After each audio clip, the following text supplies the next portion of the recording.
Okay, I'm going to call the Administrative Services meeting to order for February 4th, 8:30 a.m.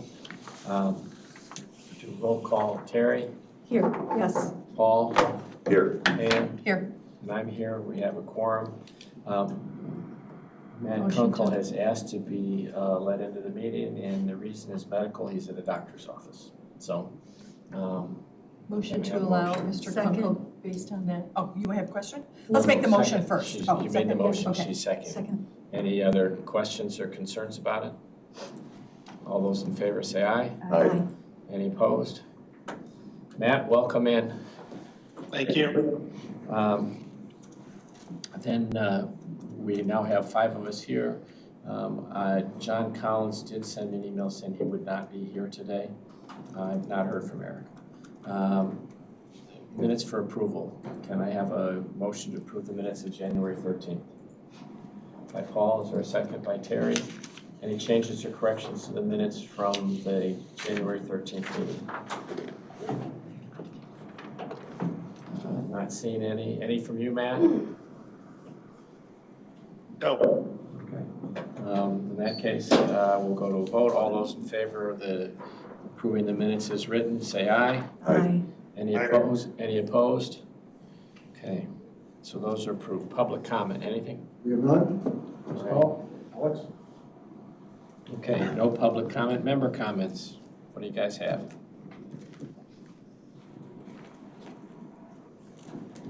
We'll all go at once. All right. We have no other presentations. Brings us to new business. Do we have our ethics appointment? Is she here? Come on in. Sorry, I didn't look in the back. No, you're fine. I was very close to not finding the right spot. It said room 209, and I was like, there's a lot of those. Tell us a little bit about yourself and why you want this position, and then we'll give people a chance to ask you some questions. All right, great. Well, good morning. My name is Taryn, Poteet-Martini. I've been a resident of McHenry County now for just under 12 years, and I'm feeling like, given the world today, I really want to start finding a way to give back and support my community.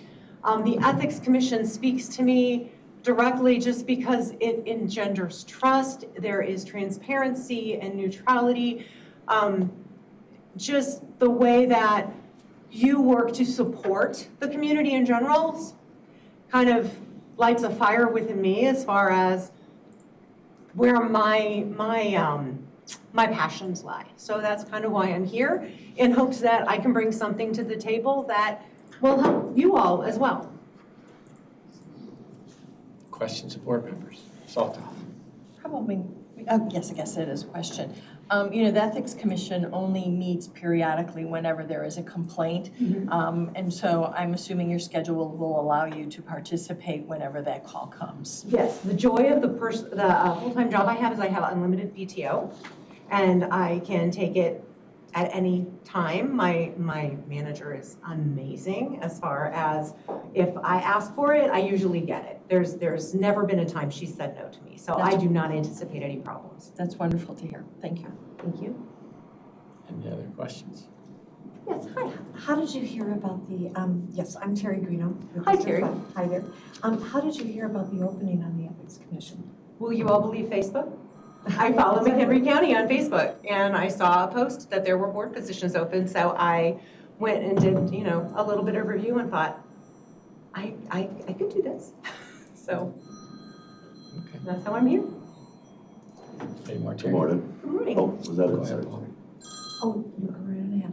Have you been a part of any other boards in the past? I have not. This would be my initial voyage, so I would have a lot to learn. I am absolutely certain, but I am open to that. And have you been to any of the Ethics Commission boards meetings? I've not. Yeah, okay. My research, I reviewed a lot of things on the McHenry County website. I looked through some history that I could find, things like that, to make sure that I understood what water I was dipping my toe into. But beyond that, no, I've not been an actual part. So that's, I think, probably one of the reasons I couldn't find you this morning.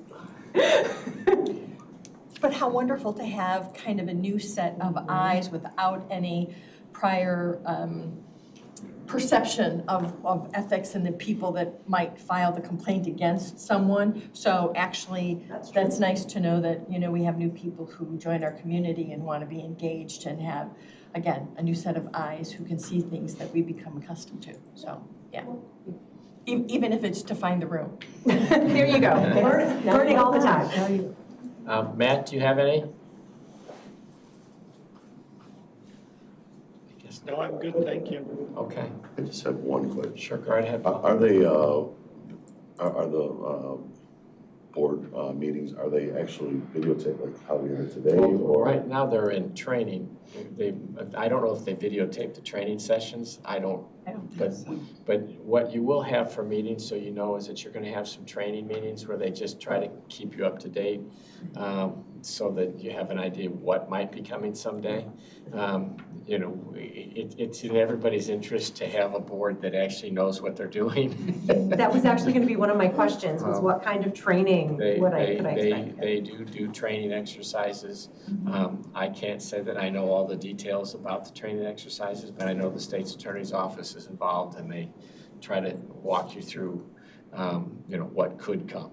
Okay, we're about to engage in a mock process, which has never been done. So I'm the liaison for, well, going into the 4th year. It's all been completely revised. It's never been tested. We've never actually had anybody violate the ethics. Can you imagine that? In the last 4 years. wonderful. In the last 4 years. There In the last 4 have years, been. There have Oh, in been the past. complaints Oh, in the in the past, past. but nothing in the last 4 years. 4 years is a good run. We'll take the positive. We'd like to keep it that way, actually. Agreed. That'd be fine. I think when I came on board, that previous board had never had one either. So it's been quite a while. So That's really wonderful. So yes. The flip side of it, I'm the old guy here, so I can tell you, I remember when it was weaponized, when people would come in and say, I'm going to get the front page of the paper and I'm going to attack my opponent to do it. And one of the things that we've actually tried to do is say, you guys have a chance to look at this and decide, is there anything here? Right. Rather than have it be in the front page of the paper first and then find out, oh, yeah, it was just, you know, nothing. So anyway, but that, it does stop that. I mean, I don't know anybody that isn't in favor of making certain it's clean and we're doing it right. But you shouldn't be punished when you're doing it right.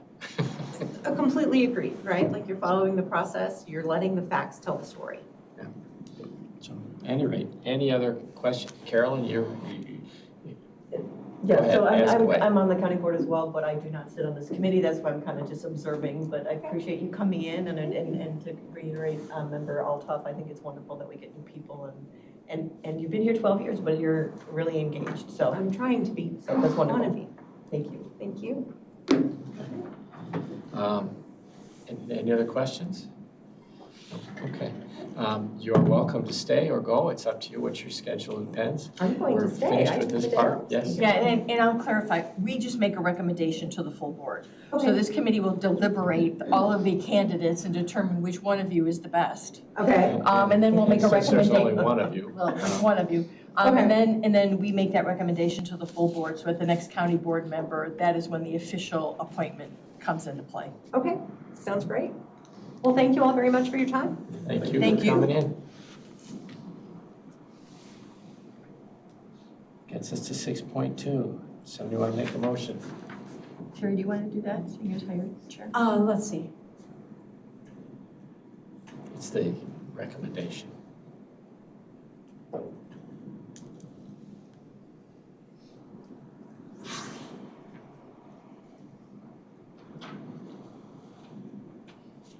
Is it possible, is there a deadline for us to make this recommendation? I mean, does this have to go to the committee of the whole now? Well, it's For an the open subcommittee. seat at this stage of the game, and I know that somebody else missed the filing, but they missed the filing. Okay, so this has to go in this I month for would the say committee of the send whole? this forward. That would be my belief.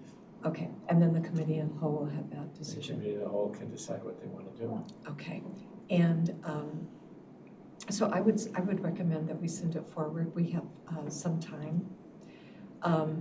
I know that I'm trying to think of February is incredibly short, and the next commission's when? It always is. Again, Can you help?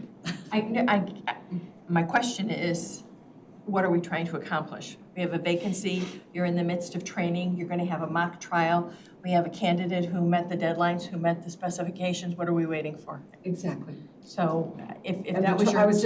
that's why I was just trying to think through the dates, Yeah. because our next date, I believe, is going to be March 5th. Did that work out? I'm still receiving RSVPs. Oh, we're still trying to work out that date? Okay. But it's not going to be before then, so, okay. So I would recommend that we move ahead. And I'll second that motion.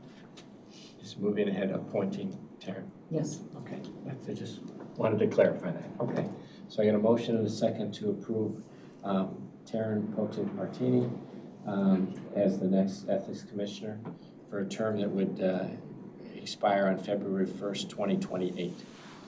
Any more discussion on that item? Matt, do you have anything you want to weigh in on? I'm good, thank you. Okay. In that case, roll call.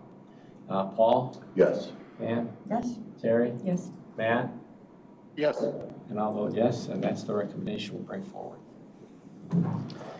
Brings us to the routine consent agenda. There's 5 items, 7.1 through 7.5. Anything anybody want to have removed? I just have a comment. I really appreciate all of the information that we received on the resolution for 7.5. I thought it was very clear and well presented, so I just say thank you for that, because it appeared complicated. Any, no one wants to take anything off. Kind of a motion to approve items 7.1 through 7.5. By Paul, is there a second? By Pam. Because we spend money on this, we've got to do a roll call. Pam? Yes? Terry? Yes. Matt? yes. Paul? Yes. And I'll vote yes. And 7 is approved. Brings us to the county board rules.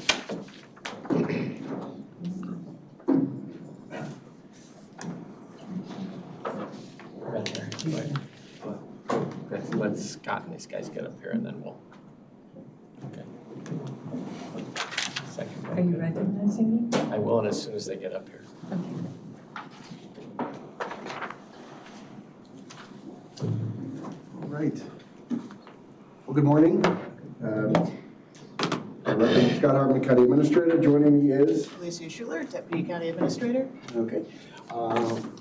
So to tee up our discussion, we had sent out a few proposed changes. Member Collins had prepared some changes, and that was included in an email. You also have hard copies in front of you. In addition, there was just a compilation of various changes that, as we went through the board rules since the last reiteration, we kind of make notes of areas that may want to be maybe you want to look at as you do the biannual review. So those are provided. Let's get you hard copies in front of you. And new this morning is a proposal from County Board Member Shorten regarding remote attendance. That is provided to you via hard copy. I just received that this morning, so you did not get an advance review. My apologies. One other note, and this is actually relates to Member Shorten. The Valley High Operating Committee had a really good discussion on Friday at their meeting regarding the future of that committee and the utility of that committee. So they, as a committee, are going to be talking about their role, their place. They're going to meet again in March. So there may be more to come. The board rules create the committees, the standing committees, and if there is a change, that might be a change that would come forward. To be determined, but I just want you to know going into this, that they're going to be talking about that, and if the member care unit is complete, do they dissolve and fold back into PHCS, or do they continue to be a very focused reference and resource for Valley High? That aside, we're going to follow our standard format. We have the board rules up on the screen. We can make edits. Excuse me. Terry wants to say something too, Yes, I so do. before we get into the meeting today, just go right ahead.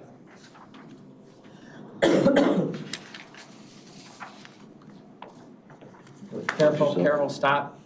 You're about to trip on cables. Just want to keep you safe. I didn't want to see you go down.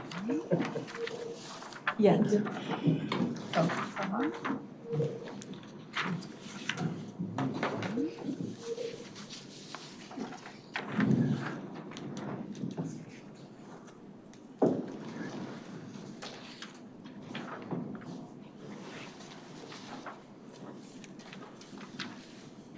Thank you for the time today. I brought a short handout with points on the January 20 minutes and remote attendance procedure. My only goal is to make sure our records are accurate and our process is clear, so the board is protected from the Open Meeting Act challenges. The handout is for a reference. First, I've asked Clerk Theriault to ensure the January 20th minutes are accurately show the unanimous approval at the start, the point of order at 31 minutes and 3 seconds into the meeting, and the chair's ruling disconnection without appeal or vote. Second, when a point of order challenges approved remote attendance, according to Robert's Rules, 24th section requires it to be appealable by the body. Without that step, it becomes unilateral, which can raise Open Meeting Act transparency concerns.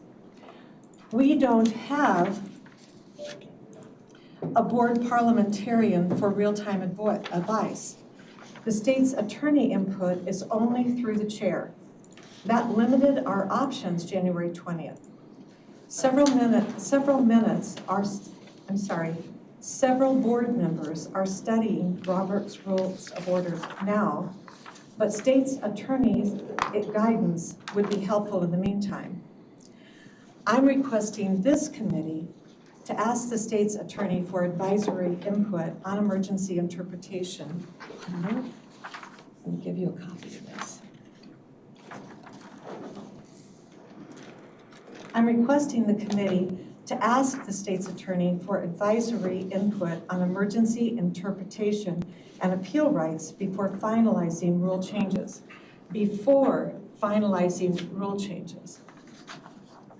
And I thank you for considering this. I'm happy to answer any questions or provide the video timestamp and my state's attorney inquiry. My intent is to strengthen our process for everyone. So if I may, on this handout, I just want to make sure that we understand that my remote attendance request was submitted with documentation in advance. The chair was aware of the reason, which was an unavoidable flight delay due to weather, and then was compounded by the O'Hare Air Traffic Control pipe burst on January 20th. It was approved by the chair as compliant with the board rules and the Illinois statute regarding the Open Meetings Act. At the meeting start, remote attendance was unanimously approved by the board. It was motioned, seconded, and voted on, including by member Collins. At approximately 31 minutes and 3 seconds, board member John Collins raised a point of order stating the reason was not valid under board rules. Note, board member Collins could not have known the actual reason that had been provided to the chair. The chair ruled on the point of order, ended my remote participation, and disconnected me without allowing an appeal decision or vote by the board body. The request to add or correct these details in the minutes were approved I want them to be approved at the February 7th board meeting. And I've already asked the clerk to do this. As far as the procedure for the it is nerve-wracking. The procedure for the points of order challenging the approved remote attendance. When a point of order is raised mid-meeting to challenge remote attendance, that was already approved. So the chair does have the right to rule on a point of order, according to Robert's rules. When a chair's ruling, but it must be appealable to the full board. Any member can appeal that immediately, as I was doing when I was cut off. So I could have appealed that and it could have been seconded. As I was in the process of doing this, I was cut off. At that point, it becomes an Open Meetings Act violation because it becomes unilateral by the chair. So this brings up two issues. One is that the parliamentarian is the state's attorney. That state's attorney is not a member of our body. So they cannot raise a point of order. That can only come at the request of the chair. So our body can only raise this ourselves, which means that we have to be so familiar with Robert's Rules of Order that we can question that, which means that any member of our body would have had to have had a copy of my request and the documentation behind it to be aware that I was in compliance with the state statute and our board rules. Well, that would have been very difficult at that time.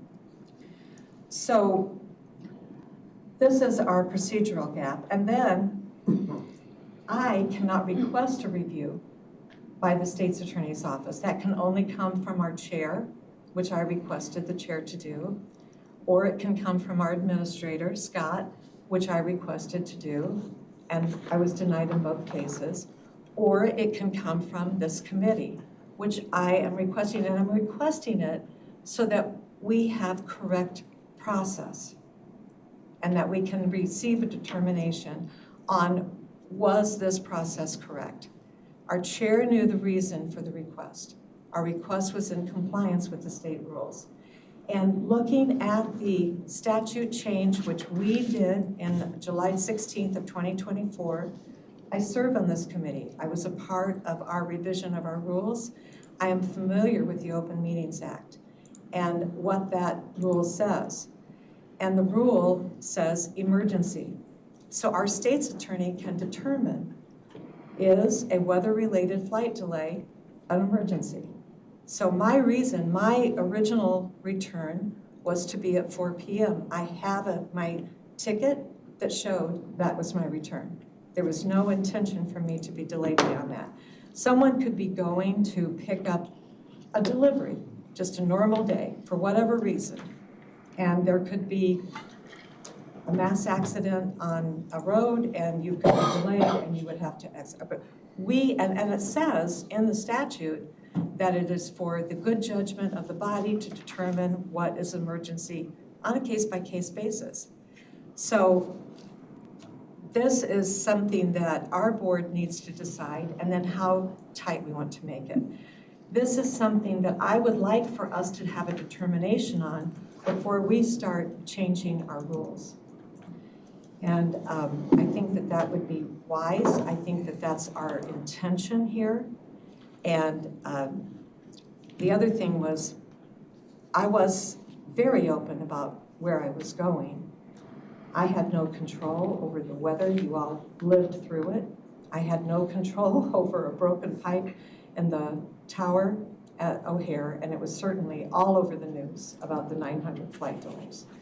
So thank you for giving me this time. I appreciate it, and I trust your good and fair judgment and to protect the process of this board. Thank you. Thank you. We're still going to go through what we have for presentation today. That certainly can be part of what we do. I don't know that we're going to finish board rules in one meeting. We never have before, so I really wasn't anticipating we would this time. But because part of it is you want people to have a chance to bring those things here. In my mind, this is one of those things. You've got a different question about, and I'm sure it's going to come up at the committee of the whole, you're going to have to talk about, the minutes there. We don't control the minutes of the meeting, but I have no problem at all with making certain that one of the things we do is make certain that our procedure for Open Meetings Act and for entering is clear, that everybody knows what it is. and that it follows the state statute. My sentiment is, I mean, the state statute has some teeth. I can't imagine that actually being charged, but in theory, we could all go to jail for 30 days for violating it.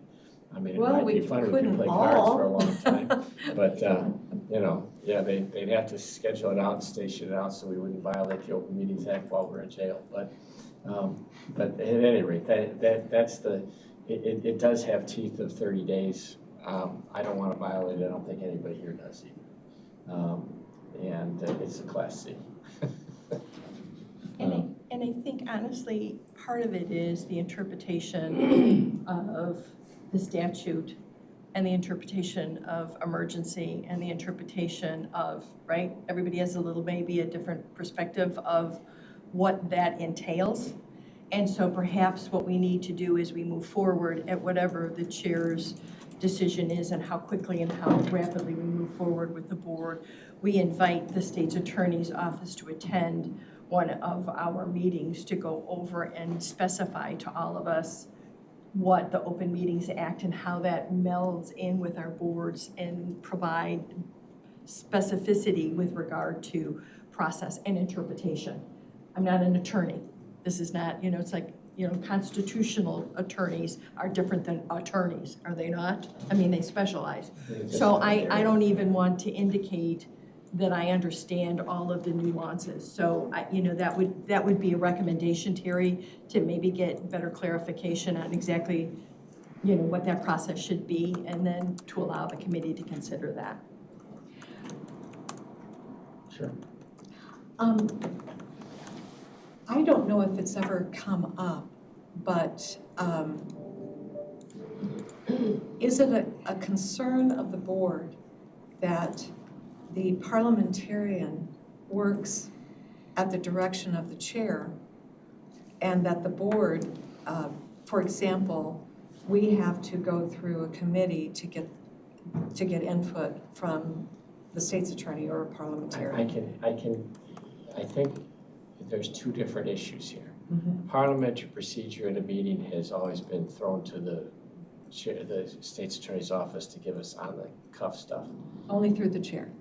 Well, you can ask for it, and theoretically, you could ask to override the chair if he said no, because that motion's always in order. It doesn't happen that often. You've made it I tried many it. times. Yeah. But it's two different things. What the rules were designed to stop was the state's attorney giving legal opinions every single day. And that's what they used to get inundated with it, and they're like, look, we want some sort of, what things should we be working on first? And so that's why they had the chairman and the county administrator as being the person that was going to ask first. That's true for any agency. It's true for any agency. They want. I can see us all individually calling the sheriff's department asking for speed limit things or coverage or whatever. There's a process, there's a chain of command, so people know what's going on at the county level. But it's a different, it's parliamentary procedure in a meeting as it's ongoing, I think, is a different scenario than the asking the state's attorney's office for a legal opinion. I mean, I really, they're different levels. And so, but anyway, what I would like to do though is still go through how far we've gotten from staff's perspective on the other items that we've got before you. So if I can shift for a minute and go back to what your presentation was that you haven't really started yet, I'd like to do that. Yes, Terry? I had just asked a question about where the revisions show for the update on July 16th of 2024. And I was just told that it was shown on the front page of the board rules. Okay, I don't know. They're right. Well, I can't, the bottom, that's. Okay, so I'm on our board website. And what is showing here is not showing on, because this has been a point of confusion. This was sent to us. It looks like you have a different version, because you could see that there are 1, 2, 3, 4, 5, 6 revisions. Okay, And you only so, have. right, so so this is real, because it's been brought up to me a couple of times this week from other people. Mhm. So I'm on our, I think I was even asking. She is right. If you go to the county board website, I think it is the 2022 version of the It board is. rules. It's not. So we'll pull it up. It's- Okay. Okay, so Okay. I'm In refreshing. either event, we're trying to get the most recent version. Yeah. I mean, I don't, If you go to the county website, Okay, so just refreshed. well, they're doing it on the screen, live as we're Go doing. slow. Well, I wanna watch the I'm screen. slow. So it's just county board rules. county Guys, government, Greg, what is going on? meet your county board member. Are you connected to the Wi-Fi? Well, yeah, I couldn't be on here if I wasn't. You should just go to county government, meet your county board member. Sometimes I've loaded No, a page I've and it had- doesn't. It may load your old pages Right, because because I've sat there with my No, own. because I've had this, Yeah. And you go to county government. and I just did that. This is what I just did. And I only ask because I've been on the, where it said 2024, and people are saying no. So once from this page, where are you going next? How did you do that? I did exactly what they're doing. I didn't. You walk us through it. Just You walk did. us through it. Sure. So Okay, great. so you go to county's homepage, under county government, there's, on the bottom of the left-hand columns, meet your county board members. Oh, And you click on there. You have all your smiling faces and contact information. But on the left-hand side, go back up, see the second one down, third one down, county Got board it. rules. Just so you guys know, there is some link in here that's off. Because right now I've got both of them open, and one says 22 and one says 24. So just one of the links. Do you know is- where you found that other link? Yeah. It's just the going to departments. we'll sort this out later. and the Let's county board and the rules. let's move along. Go ahead, Scott. Okay. So what I'd like to do is maybe tackle one or more housekeeping items, if we could. Sure. So we're gonna go off of the email that was sent, actually it was sent a couple times, of just bullet pointed items that we've compiled over since the last revision. Starting off on page 7, Article 1, Section 3.5. And we're gonna pull it up on the screen too, so you can see where we're at. And at this point, if we just get consensus, we're gonna incorporate these in the red lines, any changes that you're in agreement with. We'll make the red line changes and bring them back to you, so you can see them. We're not in a position to make those red line changes. No, I keep them redlined so that the future board, when it gets there, can see it. I don't want to, it's too hard for somebody to follow without red lines. No, we will, but what I'm saying is, what we're showing you is just the board rules as they sit today. Okay. There's no red lines and any changes. If you're in agreement with that change, we can add it as a red line. Okay, go ahead. So, it's real simple, adding Lake and Hill Sanitary District to the PACS committee appointment list. It should be there. It's not. We're not sure why. It's just a minor correction. Say it one more time, Scott. So, you add Lake and Hill Sanitary District to the Public Health and Community Scott Services Hartman's- Committee. It's on your email. table Sent us- there. He had It's sent us a January copy of 30th. the board rules too. Didn't you, when did you do that? So we can pull it up. It was, most recently, it was sent on Friday. So a Friday email. Thank you. There you go.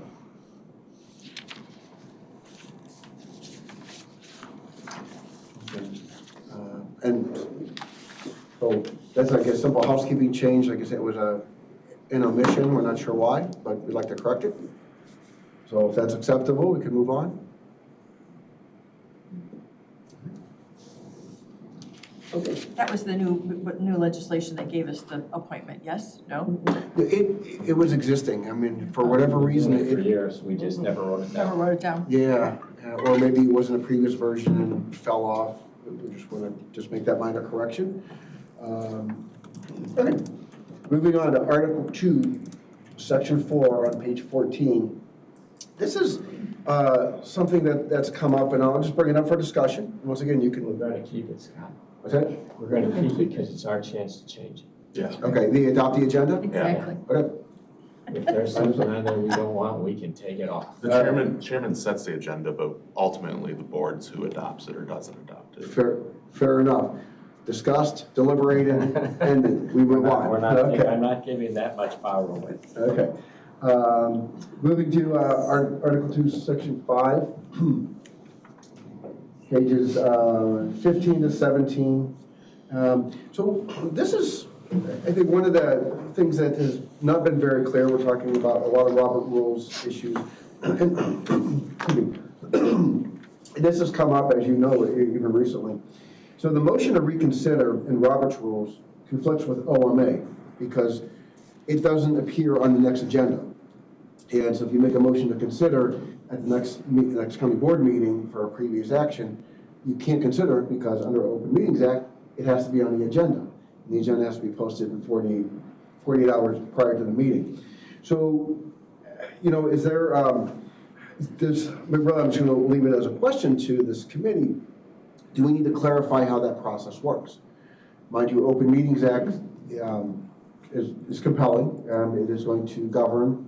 But if you have that quote-unquote motion to consider process, how does that interplay then to give you a process in which you can consider? Is it, do you say, if there's a motion to consider, it moves to the next meeting that we can publish for and add it to the agenda? I'm just really looking for, I just see something's come up. We got here because of issues that happened 15 years ago with zoning. And zoning, if you look at when we're dealing with zoning issues,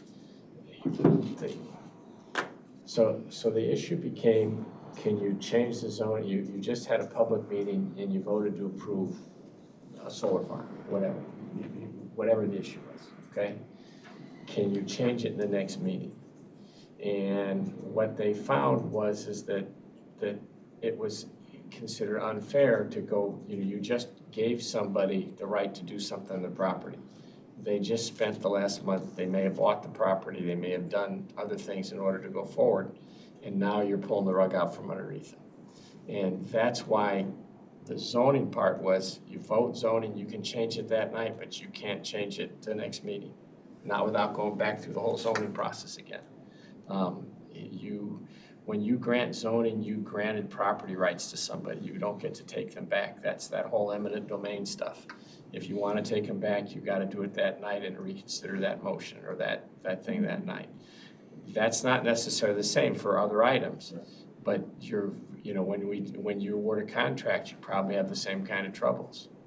You just award, we pick company X to be the supplier of tires or whatever we're going to do. It's tough for them. They go out and buy supplies, they go out and do their stuff, and then we've changed it because whatever reason. And so that's one of the reasons why they haven't let you, besides the Open Meetings Act, why it's really a problem to go back and just, a month later say, oh, we changed our mind. Correct. And I'm thinking that in order to maybe address that and provide a clarification, you include some language that says any item to be reconsidered has to be reconsidered at that meeting. And that's what I think you have on the zoning portion. But I would want to extend that to probably all matters. That'd be fine too, but that's the concern. Mm-hmm. People rely on what we pass and to go, and they've gone through a whole procedure to get there. To just unilaterally decide a month later you're going to change it is really, like I said, you've given people property rights when you've given them an interest in these things. Yes? Can we go the other way if you didn't give them the rights, but they come back?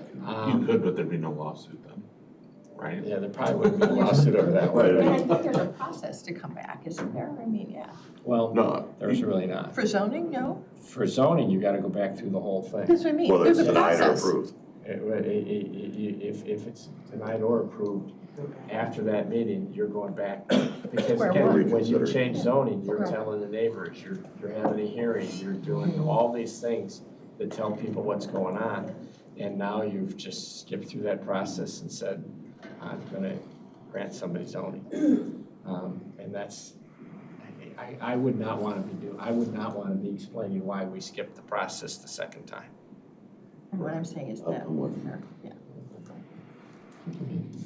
So I bring it to the table and maybe it's not an issue, maybe nothing needs to be done.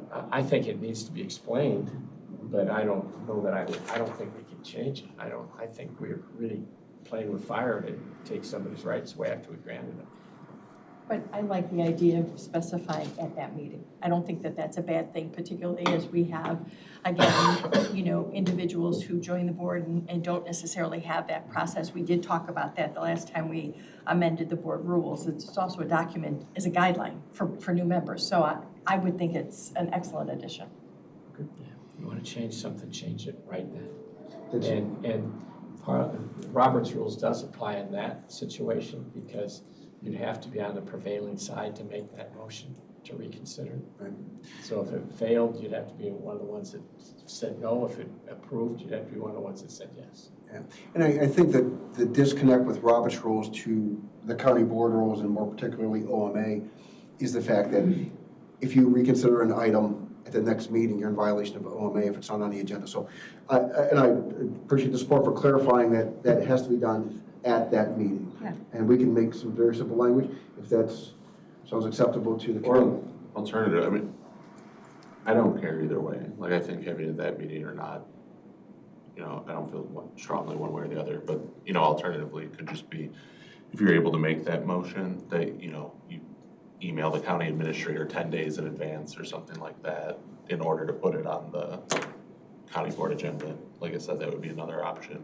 It, obviously not with zoning, but with other things. Yeah. Or with the denial of zoning, for that matter, you could do it. I guess the challenge would be, though, it's not the county administrator's agenda, it's the chairman's agenda, so. Okay, fair enough, Yeah. but I mean, we could change that, right? Right. Just put it in the rules, like if someone does this, then it shall be on the agenda. Well, it solved the Open Meetings Act, but I don't know that it would solve the issues with changing zoning without a new public hearing and all that stuff. But isn't that issue, and correct me if I'm wrong, isn't that issue just if we make a zoning change someone relies upon and then not, but like it wouldn't apply for if we denied it, right?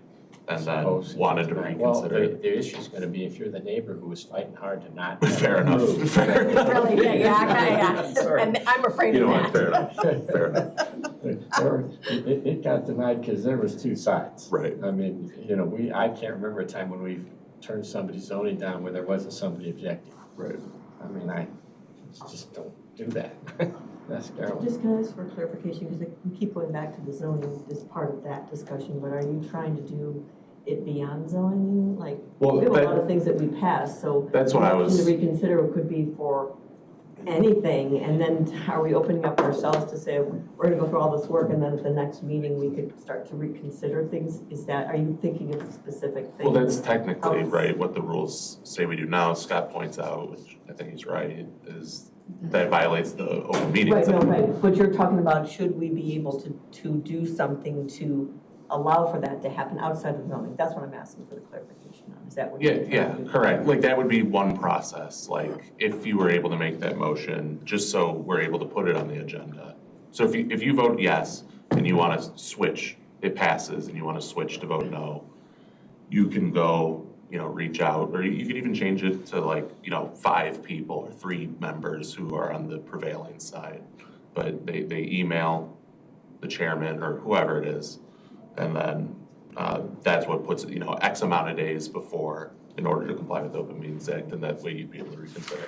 I don't, like I said, for zoning, I agree. I think it makes absolute sense to just, it's that meeting or it's not.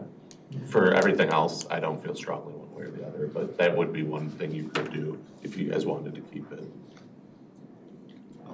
And I have a real, you know, just from kind of a personal perspective, I think if we put something like that in the board rules, it encourages people to think that you can go back and reconsider.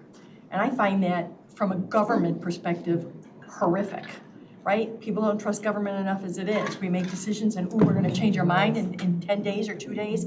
I don't wanna get in the habit of having people say that we're not prepared for our meetings, and when we make a decision, it's a decision.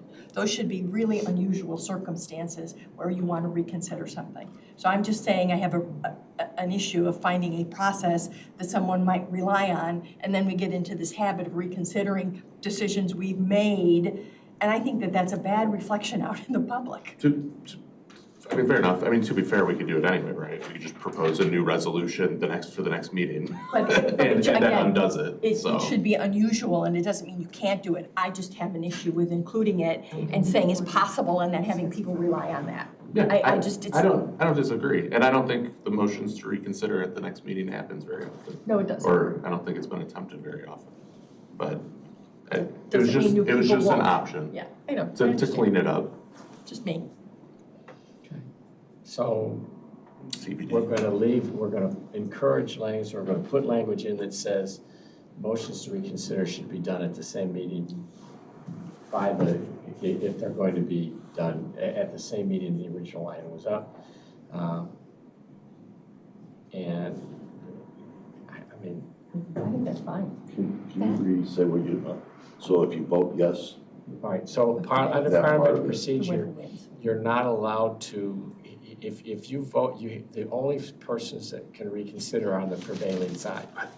Okay, so if your side won and you voted, let's say you voted to approve it, and you changed your mind, you have the right to bring a motion to reconsider.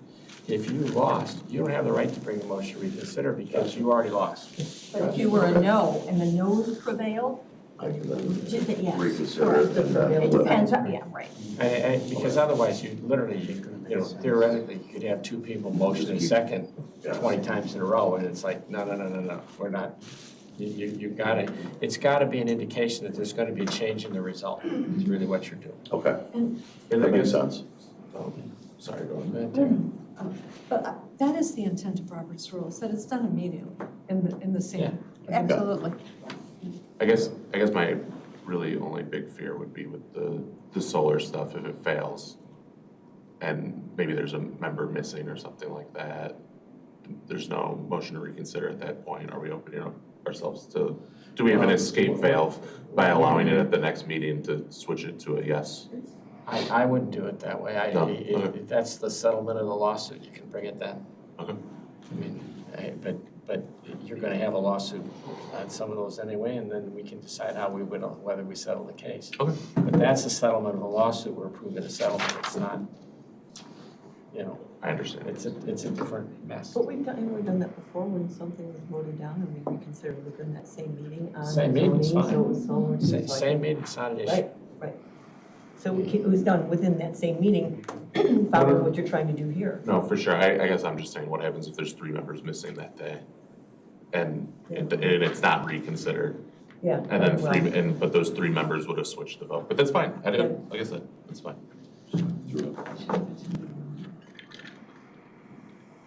Okay, next time. Next one, this one, I don't know, I think it's kind of fun.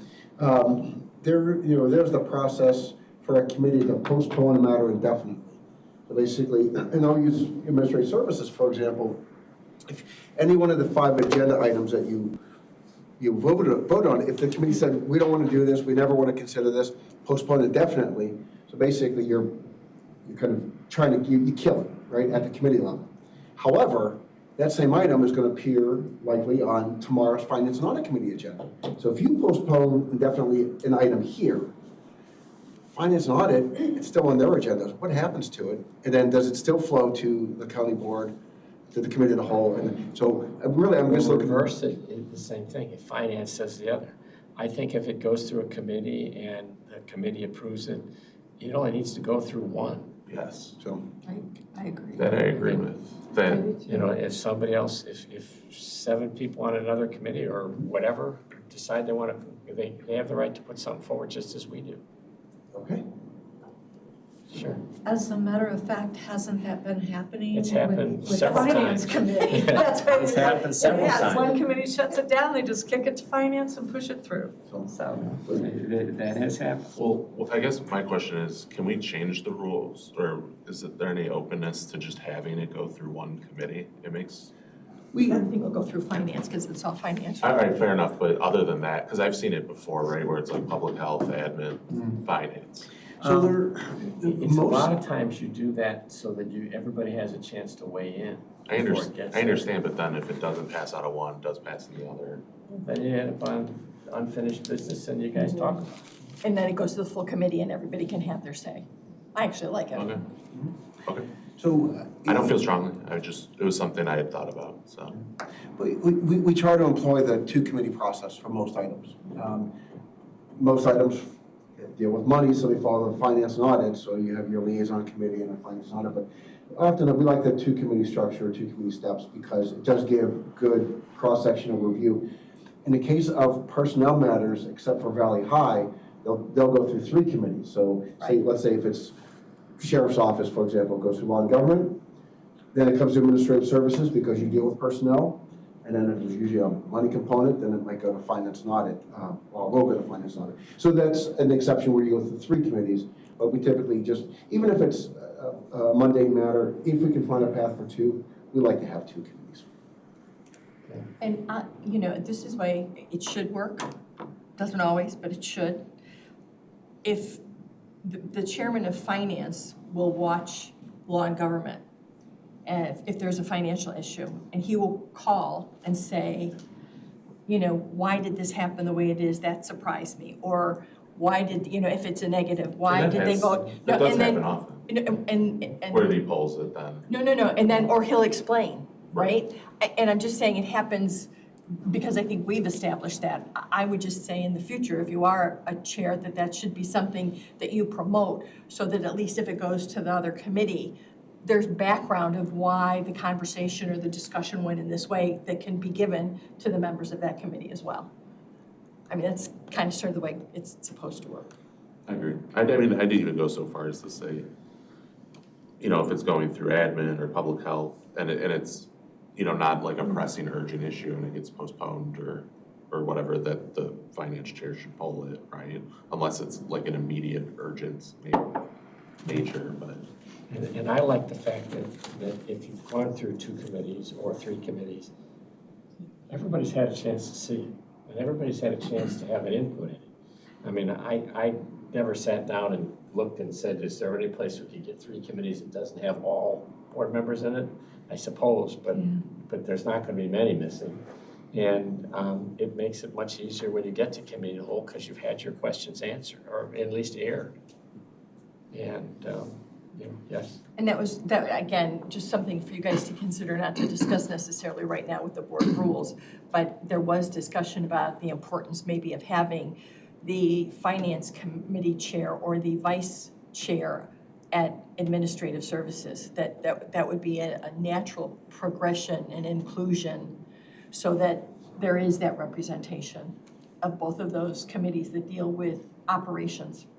So I just throw that out for you to think about too, to see if that isn't a seat that is a seat at that committee. I know, I'm just saying. Somebody can organize it that way. Although we do have members of this committee that are on both, and that's fine. Right, and I'm just saying, from my perspective, chairman, vice chair, you know, somewhat of an authority at that level to make the presentation as opposed to just a member of the committee who said this was my interpretation, that's all. So getting back to the topic, so we're not going to do anything with postpone definitely. It still will flow through the committee and through the meeting cycle. Okay. It's gotta, yeah, you can't, I don't think this committee should be able to stop finance from considering something or vice versa. I agree. But I do think that if it doesn't, well, actually, it should probably just be on the old business for that committee going forward until they decide to remove it or take action, right? Or no? It Well, could. indefinitely, it's just, you've punted it. Yeah. No, I understand, but should it be on like the, No, no? unless you do a date certain, it's in Neverland. Okay. right? But that's an important distinction, though. If you postpone to a date certain, say you postpone a matter this morning to your next meeting to get more information. Excuse me, it'll still go through finance and audit tomorrow. They may give deference to your postpone for more information, and they may postpone it as well, or they can act on it. But it will not continue through the meeting cycle until it comes back to this committee, and then you've moved it forward. So that's just practically how we operate. Carolyn, go ahead. So just for clarification, if there's any item that's only considered by one committee and they postpone indefinitely, then that does not move forward. That doesn't move forward. Such as the board So rules. this could happen, but if it's, because I think the thing that came up. Eliminate the board rules. So, I'm sorry? Okay, right. So I think what happened in finance, the feeling was, well, like, it's not, the idea was, the recommendation was not to move it forward, but because it's a recommend, at that point, it's a recommendation, because it's getting in front of more than one committee. But if it's one committee, one issue, and you postpone, and you kill it, it's Probably dead. killed. There's not many things that. I know that isn't true, it's just But like. that's our form of government. Right, and that's how it works. So it theoretically could happen, but. Although these board rules would be an example of one committee, right? Yeah, this is, we can eliminate it. It's correct. Why is everyone laughing? Pointing it out. That is true. This is one of the rare one committee items. It was funny to. So the power that you have right now with the board rules, let's give some respect for that. We still have to have a board approve them when we're done, so. Unless we change the rule. All right. Okay, Next one. so moving on, so Article 3, Section 1.5, this is on page 17, pertaining to written comment. So our county clerk Terrio raised this question, and it was really suggested that the county board look at something within its meeting process on how you want to handle written comments, because like, it's not uncommon for people to get public comment and they provide brochures or publications or, written materials. And I guess the expectation is that becomes part of the public record. And County Clerk Terrio is raising a couple of questions. Number one, it's very difficult to make that part of the public record, and arguably should it be part of the public record. So really, we put the question out there for consideration of this committee on what that should look like if people are providing, like I said, it could be publications, brochures. I mean, in your tenure, you've seen a variety of different written materials that were submitted at public comment, handed to the chair. Police reports, photos of victims. Yeah. We've had that too. So, Right. This reminds me of the conversation at McCog about the FOIAs for the body cams. The double-edged sword. And it is public access, freedom of information. With all of our technology, is there a problem with simply having the link to the documents? It is something that's been, I really don't know. But is there a problem with when somebody submits something that they think is of value? I think it's probably a process, but I agree, I think it's important. So rather than saying attached to the minutes, because I get Joe's comment, that's his area, why don't we just say made part of the record and then indicate where you can get that, right? Yes. So is it planning and development? Is it wherever? And then you can say that they were submitted. I think the issue is he's got to find some place to hold it. right. I understand, so I'm saying it shouldn't be his responsibility as part of the minutes, but if people submit something, it can become part of the record, and there can be a link maybe to their source. It could be a link to Physically. their source. Go ahead.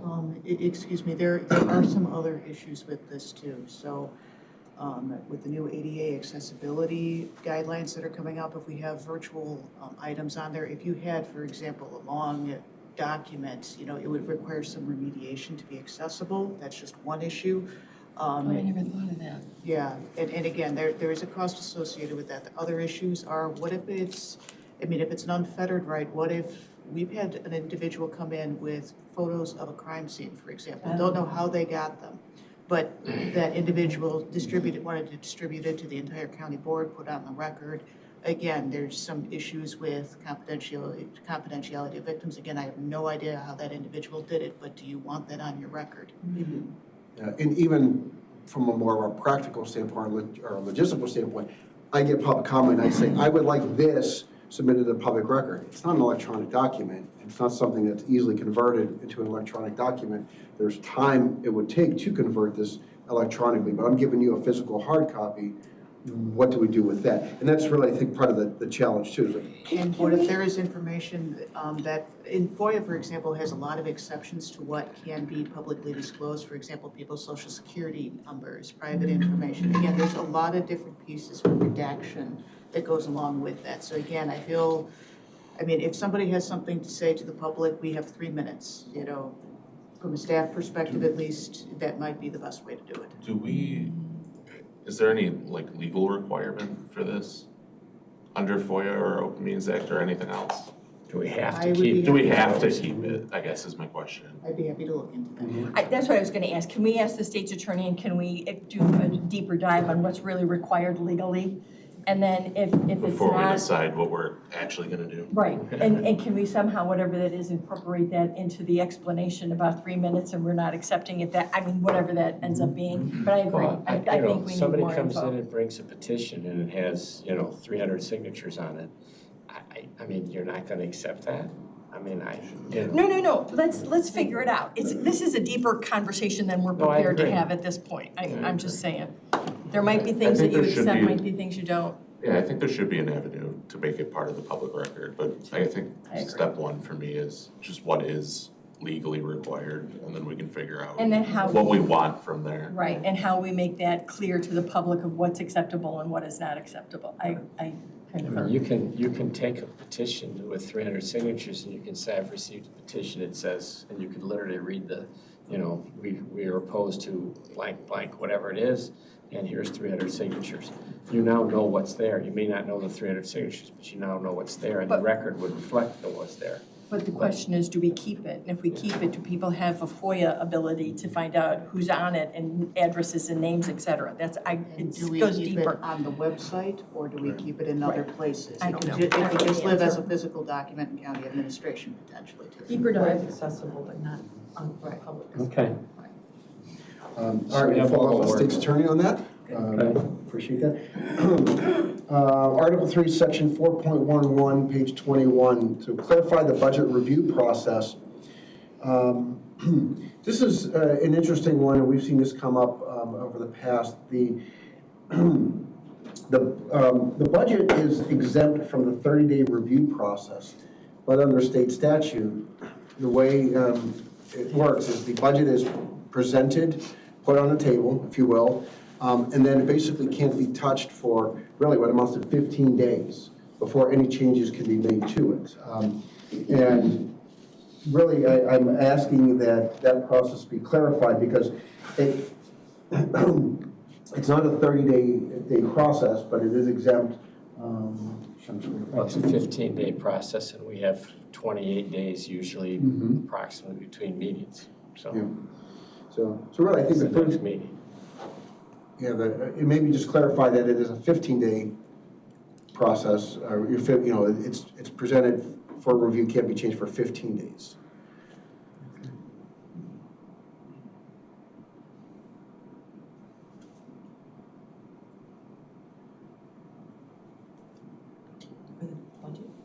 This is only for the budget.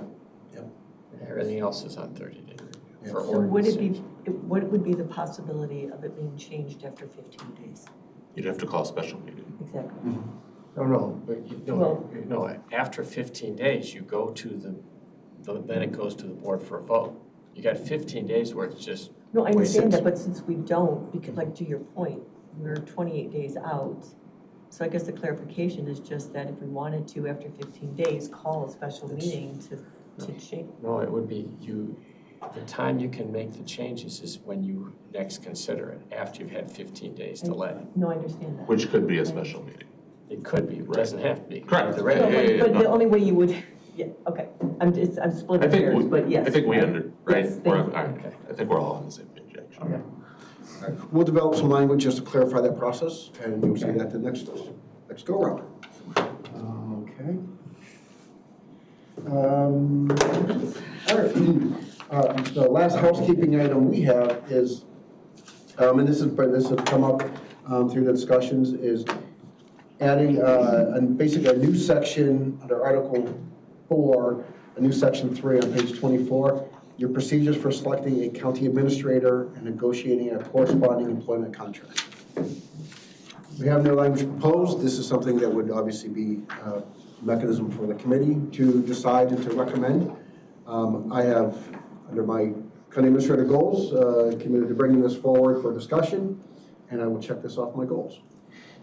No, I have no problem with you putting it on the explaining how it was done this time, and, I think that's as good as we're gonna get with it. So put something on about here's what we did. And, so that the future board, ideally, Scott, you're around for a while, so we don't have to change this anytime soon.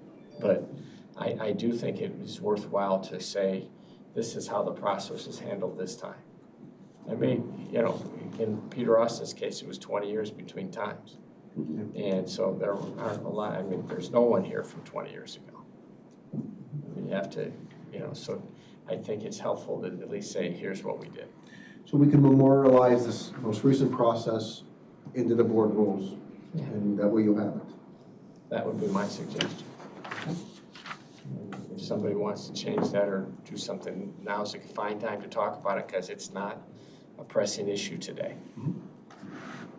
It's a good time to talk about it. And I don't know, 10 years from now or whenever your time, when you decide to check out or leave or whatever, all that, she's going to take you up on ethics violations back there in the back. But. I know. Kids are still in school. I got a long way to go. Anyway, but I do think it helps a future board to see, here's how it was done. So it really, on a very high level, it would be a process that includes the county board chairman making a presentation, and then the chairs of each standing committee serving a kind of meeting as an ad hoc committee to really discuss whether it's the interview process for the candidates, or as we talk about the contract renegotiation, they'll be part of the renegotiating team. So if we'll develop that further. And have a right for all county board members to attend, ask questions, but they're not voting. I agree. Yep. And they did that. Right, but it should be memorialized. Yeah.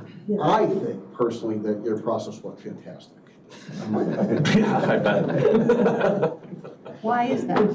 Why do you think it went so well? Well, I'm very procedurally oriented, but I think it checked the boxes. And the outcomes are relevant. But I think your process was great. It was pretty relevant.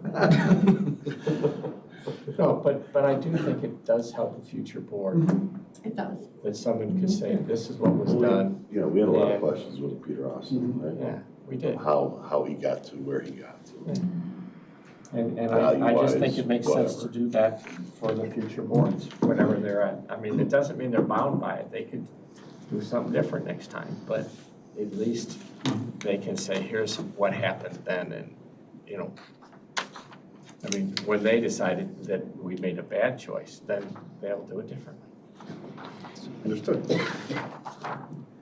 Sorry, Scott, couldn't help that. We'll develop it. And I appreciate I think it. Carolyn wants to say something. Okay. So that.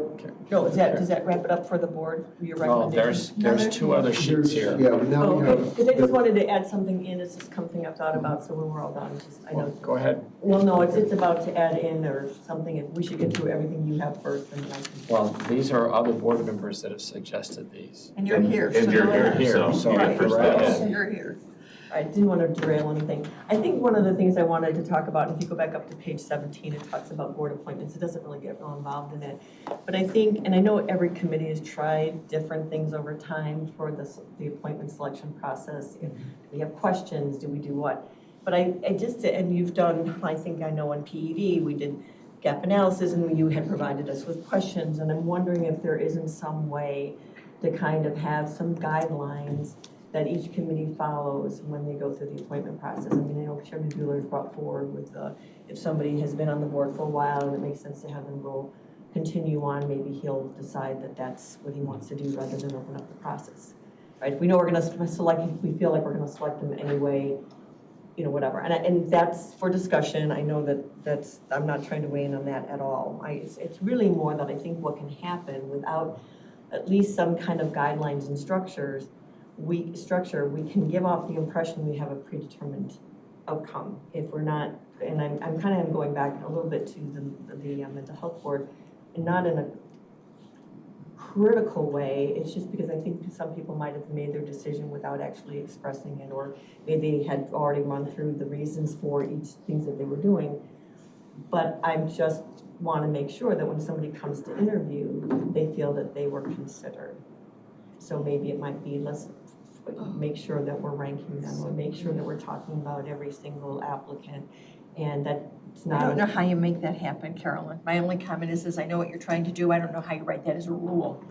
I'm not saying it's going to be necessarily a rule, but within the board rules, you could say that, you know, that there's a separate policy or a separate guidelines that the committee members should be, you know, considering in that process. I know it's going to look different for everyone, but how do we, that's my question though, Pam, is how do we encourage this to happen? And maybe it isn't writing, I know it's not writing the structure into here, that would be ridiculous, but it's how do we make, is there a way to, I don't know. I've done this from the very beginning, and I'll throw it out, and I've spoken to the chairman about this as well, and so it's not like I'm speaking out of school. I believe that there should always be, like there's an orientation for new members, there should always be kind of an orientation for chairman. Just to go over now, for committee chairman, with the chairman of the board, just to kind of go over what's the agenda, what's the direction, and that's when you do that. And when we have appointments, this is how I, the chairman, is bringing forward people or not, right? And I would greatly appreciate if there was, you know, a series of questions, you know, or a comment about the importance of attending meetings, whatever. But I think that that's how you address that. But it's also, I think at the committee level, it's identifying like what are you looking for on those different boards and commissions? Like what's your, doing even a gap analysis. I mean, part of what you want on a board is you want people from different professions or different walks of life. But what I'm saying is, I apologize, and I'll shut up, but ultimately it's the chairman's, Yeah, okay. right? Mm-hmm. That's what I was gonna say. I think if you have an issue or suggestion or recommendation, go to the chair of each committee or go to the committee itself and suggest it, but ultimately, you know, they can do the process they want to do. One of the things I used to do with the district, the conservation districts as an example, is I used to call Elizabeth and say, what's missing on the board? Right, and that's what I'm talking, like your gap analysis. The same thing. I mean, you know, is you know, do you know, where's your gap? Because you got, you know, board members, and I mean, you might have 3 excellent people and you're only going to get 1 of them on the board, or 2 of them, depending what the year is on the cycle. What's the board missing? I mean, I know that, I know because of that, for instance, for a while they were having HR problems, and that's one of the reasons why we put an HR guy on, you know, because we were looking for somebody that would help the board, help that board with a specific problem. Well, would it be helpful, because I know the orientation is good, I know what the chairs are good, but sometimes what happens is over time we know what we're supposed to do, and then by that 4th and 5th appointment, we're like, you know, they're, you know what I'm saying? We kind of slip a little bit, and I don't know if it wouldn't be helpful, maybe not part of the board policy, but just having some suggestions, Suzanne might be able to weigh in, about how to go about an interview that we could just as board members refer to. Like if you're gonna ask a question of one interviewee, you know, somebody you're interviewing, you really should be asking them of everyone. Otherwise, you're not giving everyone a chance to weigh in. I mean, there's just some like pointers. No, and I was gonna say, and that might be something that you do wrap into an orientation of new members, and we invite old members to come and say, we can say, you know, there's new information, there's always new information, right? And so we encourage you to attend appropriately, but maybe that needs to be included in that. The other thing is, and we've done this and we've had multiple candidates. You know, the great part about having the whiteboard up there is that everybody gets to talk about it, because you know, if you choose. there were times when, someone would make, the first one make the motion, and then nobody got talked about. I know, that's. And that was terrible. That- I thought that was just a horrible way to go, because you might have, what you thought was good and what I thought was good, sharing that information, the rest of the board should hear about that. It shouldn't be the first person that made the motion. And, yes, Terry? Although there were excellent, well-qualified candidates, the feedback that I got from people on the committee was that they were under the impression that the president was automatically staying on the committee. So when they were voting, they didn't realize that they were voting for the displacement of the intellectual property that had been on that committee for 20 years. And so that's why when it came to the committee of the whole and then the board meeting, that I, fruitlessly voted no. So however that happened, with the understanding on that committee, that's what needs to, make sure that the people that are serving on that committee had a full understanding of what they were voting for and who these, what the positions were and who was coming and who was going. Again, some really great talent, but nobody with over 3 years experience and all of the transitions going on. So I'm sure it'll work out, but. And if that information isn't being provided, someone should ask for it, right? How would I they mean, even know? part of our responsibility as elected officials, come prepared to the meeting and either have your questions or know what you're asking, right? I mean, we could do all the things in the world, and if people don't follow and aren't prepared, I don't know how to fix that. I agree, but I also think then that maybe getting information out, not just at orientation, and not just, hey, come to our new orientation, we're gonna cover this, annually. Reminder, appointments, these are things to consider, questions to ask. Which you have to spoon feed. Well, I understand that, but I mean, I think that sometimes this isn't. We are elected officials. You don't want them spoon-fed? Elevate the bar. Yeah, no, I don't think it's spoon feeding. I think that for some people, interviewing is not a comfortable process. They don't want to challenge somebody. They don't want to say, I think that it doesn't come naturally to people. If you can be on a board but not be good at interviewing. And having some guidelines or structure I don't think is it's a training issue in my mind. It's not necessarily board rules. No, I agree. And that's what I'm saying. But I'm saying, the orientation is twice every 2 years. Any others that you have? Okay. You want to take which order? We got 2 other sheets. Okay. One is from Mr. Shorten. The other one, I think, is what you guys put together on the open meeting day. The other 2 pages that you have, please.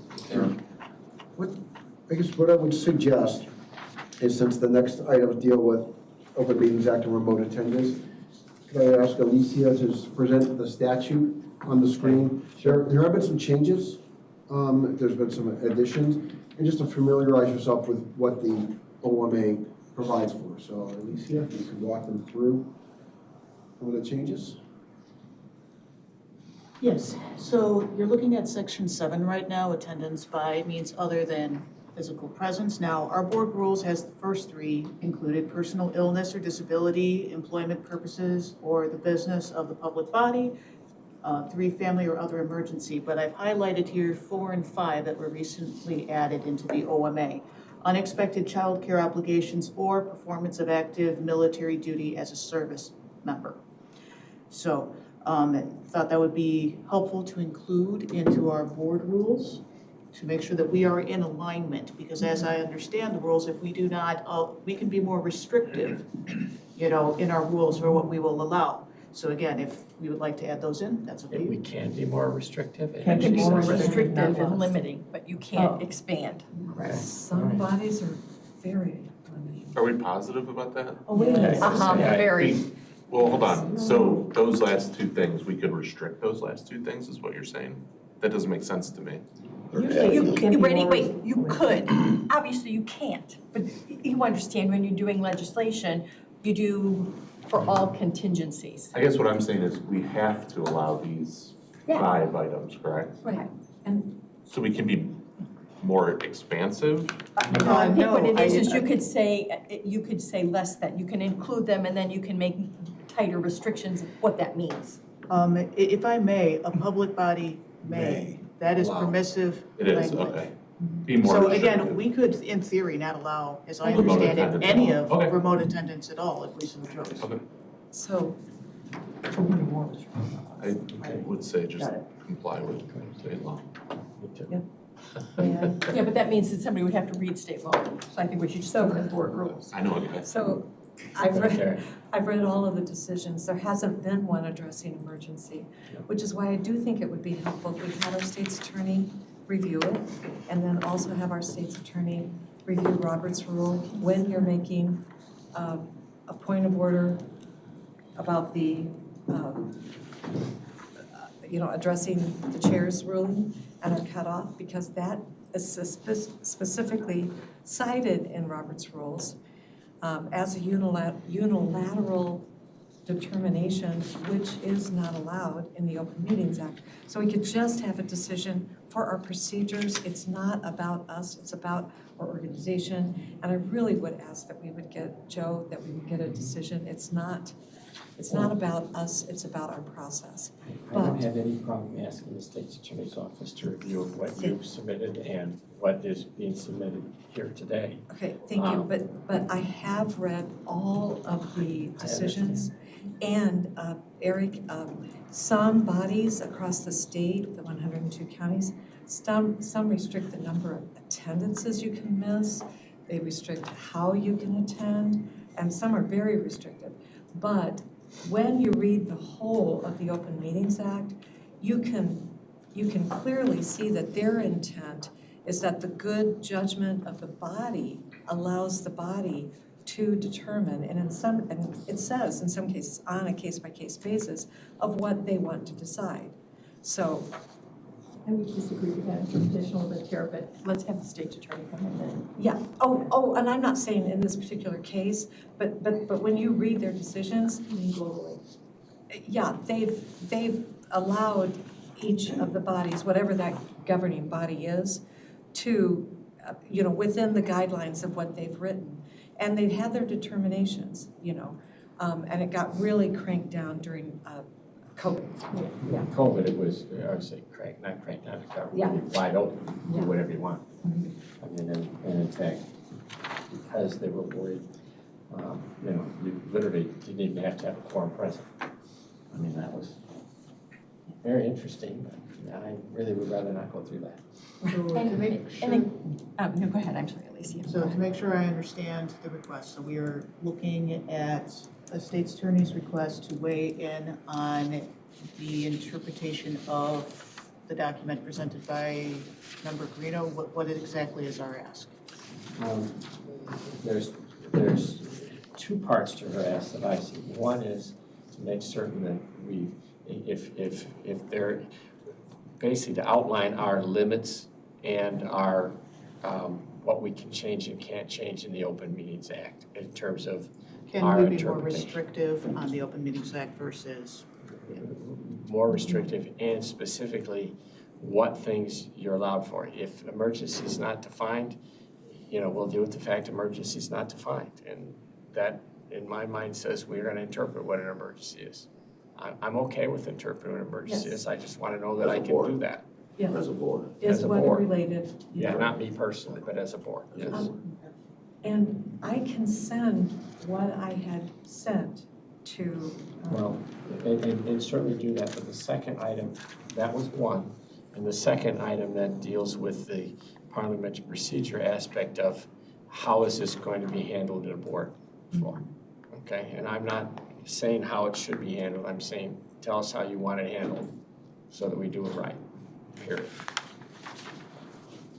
Okay, and I think that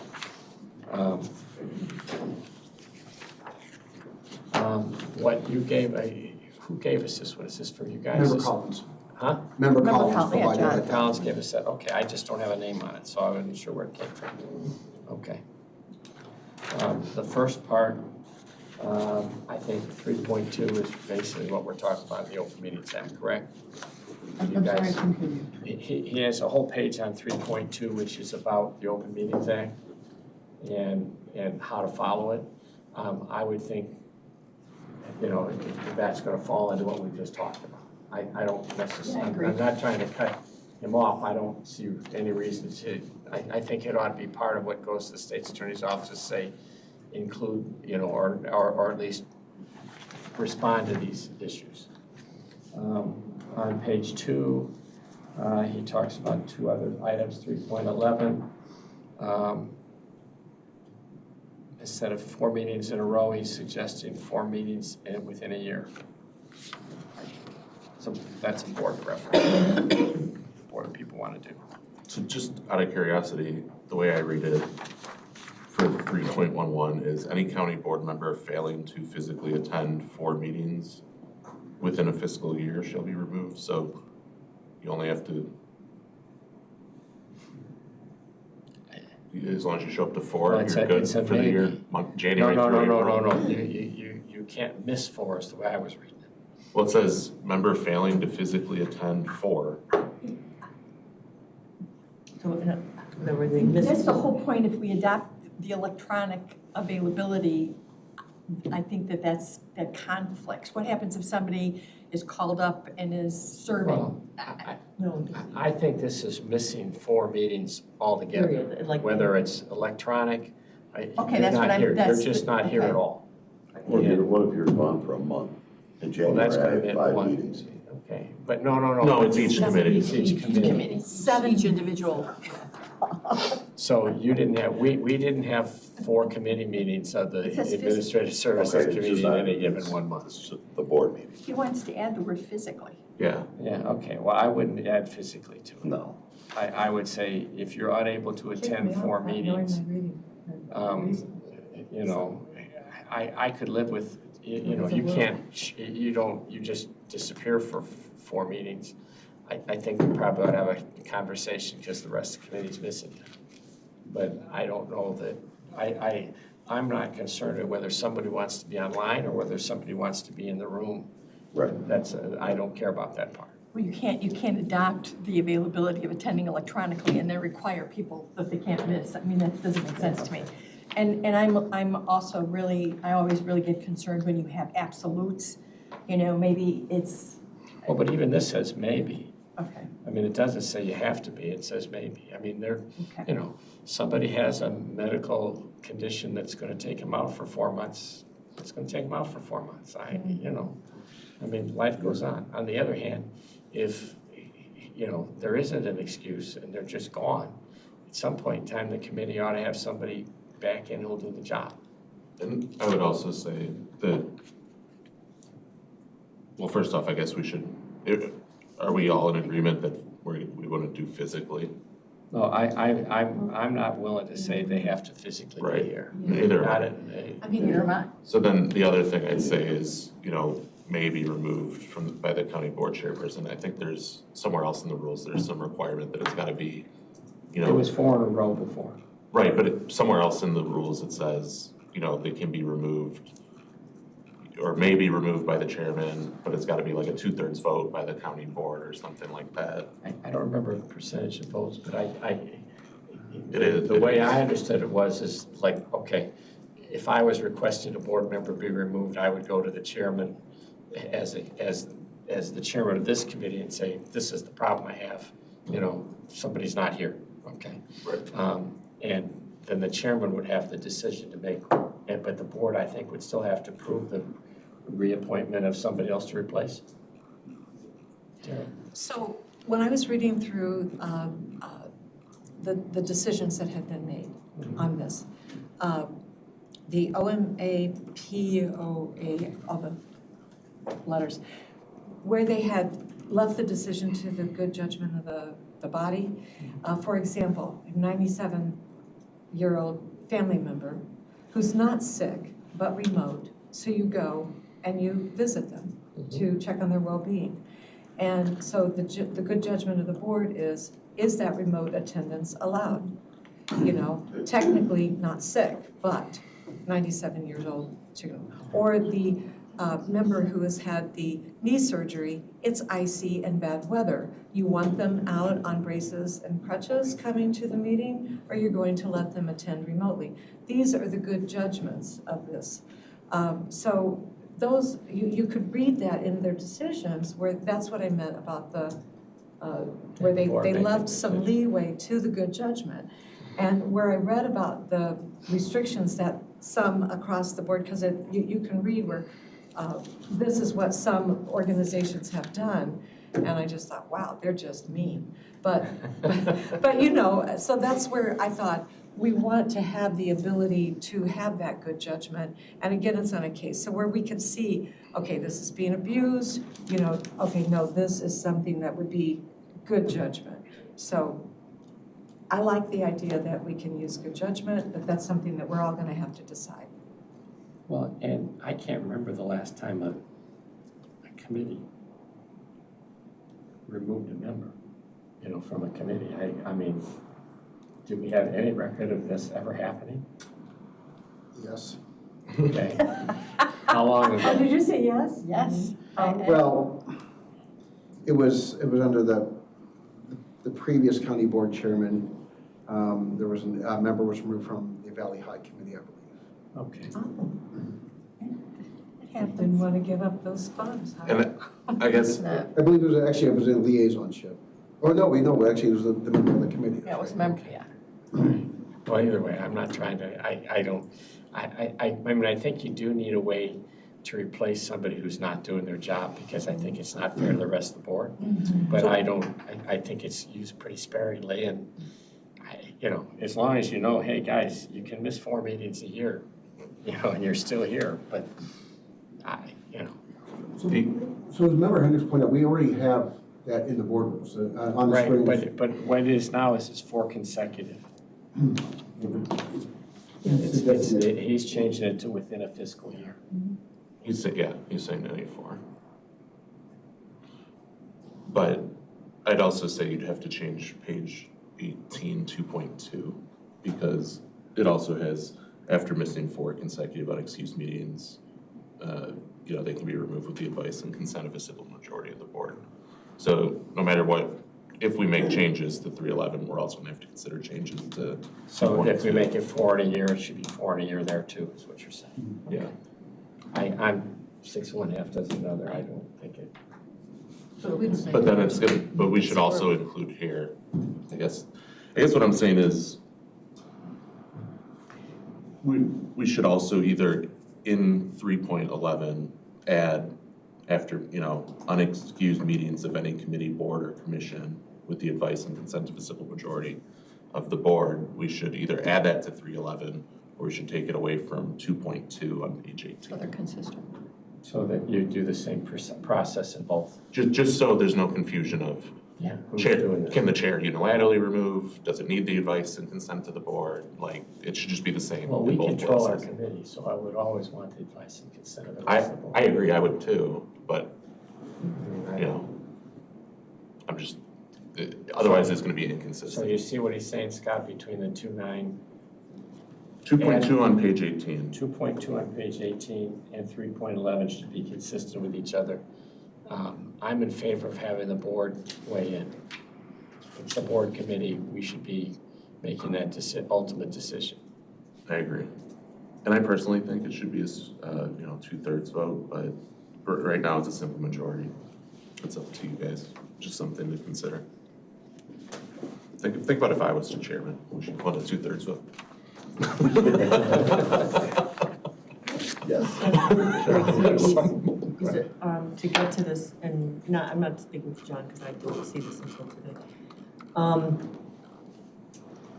In terms of the physically, like, I think Terry makes a great point, and Pam's been talking about it too. I mean, we need to be flexible. If somebody's got, elder care is very important, and it can't, you know, and sometimes it's just that you have to rotate with your family members, and this is your month, and it's hard for you to get away and that kind of thing. So physical presence can be tricky, and we want people to be on this board who have jobs. I mean, you know, it's difficult because these meetings are during the day. It can be difficult to get here. But there also is value in being in the room sometimes when people are online, you can't hear them.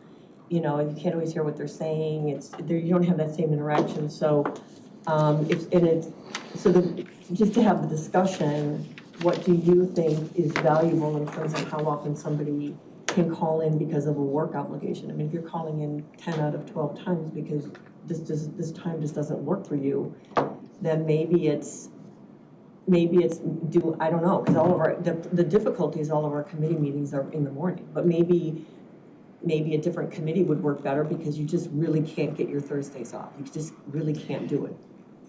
What?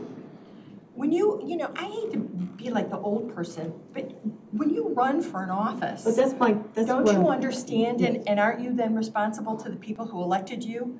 I mean, so we go in through all of this. I mean, how responsible to a full extent are we in saying to each other what your responsibility But is? that's the point about being physically present. So it's not just, emergencies are one thing, but if you're constantly missing because of work, then that's the point about physical presence. I'd rather have a censure. Hmm? I'd rather have a censure than say it out loud. You know, you censure a member for not being in attendance, and then the world knows and the constituents know, and they ultimately can make a decision when they run for election again. That's fine. You know, I mean, that, to me, I mean, just addressing the physical presence of the meetings. if I'm a person and I voted for me, and I want me to be there, and I find out that you decided to say that they couldn't be on a committee or they couldn't come be a board member anymore, I might have an issue because I understood what the circumstance of that individual was, and I still wanted them to be my representative. It's just me, I'm just talking. So my point is that there comes a point in time, even the spoon feeding of making sure you have all this information. I mean, when and where are we responsible for our actions as elected officials to represent the people who elected us to do the job? That's the whole point of the physical presence. Yeah, but. I know, but that's kind of babysitting other board members, I guess is what I'm I look saying. at this and That's go, what I'm saying. if I'm calling in and I'm participating in the votes and I'm participating in the debate because I've called in and did that, I don't know that physically I am gonna do anything different. You know, I mean, I'm not personally, I'd have every meeting on Zoom. It would be just fine with me. I can do that, you know, but that's me. You know, and so I'm not in favor of the physical part. I have no problem with making, you know, don't miss 4 in a year, that kind of stuff. I'm okay with that. I mean, I don't know that we have anybody abusing it that, you know, are skipping 3 and then showing up in 1 and skipping 3 and showing up in 1. I mean, keep track. you know, I mean, I Somebody will. I mean, I just think I look at it from, is the committee getting the information from you as a board member that you could give because you're on the phone versus in person? I think that, you know, they have a chance to participate. And I would want the committee to have the opportunity to have that input from that board member. That's where I look at this from, is if you're not here, you don't give any input. And that's why I have no trouble with saying, hey, you missed 4 meetings and we don't have any reason why you just decided, you know, to blow it off. Without saying a name, there was a gentleman that when I first got on the board that routinely left for Florida for 4 months. And, you know, and when the open meetings, when it said you had to have a medical reason, he came up with a doctor's note that said he needed sunshine. So, okay, I mean, I don't. I got a seatbelt ticket once getting a chiropractor's now in college, so, yeah. I just, you know, I don't, my sentiment is if you're gonna be gone that long, the board, take a back seat. You can vote on the regular stuff, but the committee needs you here more than, you know, once out of every 4 meetings. I agree. The Zoom is made up for people that are working, you know, and to have a robust conversation and be diverse, you can't have just retired people on Right. the board. I was right? gonna say I'm that. retired, damn it, and I might as well say here it. all the time. You want that diversity. Yeah, so if that's what we're going after and we're gonna be representing all the county, You know, we need diversity there, and someone like shouldn't be Penalized. chastised for that. Well, Okay. retirement doesn't really exist, it's a lie. You're doing it wrong. Sorry, Jim. Congratulations. I'm trying. So there's a question about physically. Separate them separately a second. Is the within a fiscal year okay? Do we want to do that or not? I'm agnostic, I mean, Okay, well, whatever, all right. Yeah, Physically is out in my. yeah, I agree too. Just like pretty much Physically should be everyone. taken out, yeah. Thinks it should be out. Okay, so physically, we're not going hate with, rules, that's why I'm in administration. within a fiscal year. I would leave in, and I would make your change that 2.2 and 3.11 have to have consistent, that the Well, board. and I think 311 should include the, Yeah, advice and consent. Right, that Yeah, they'll be the okay. same. Okay. Try to do that one. Replace 3.21, what was the last one he's got? He didn't like everything.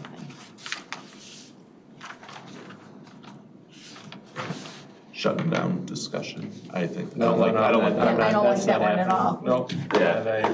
Get rid of that, that's stupid. That's stupid. It's No, That's stupid. It's okay. Carolyn, would you like to have been here all morning and not been able to talk?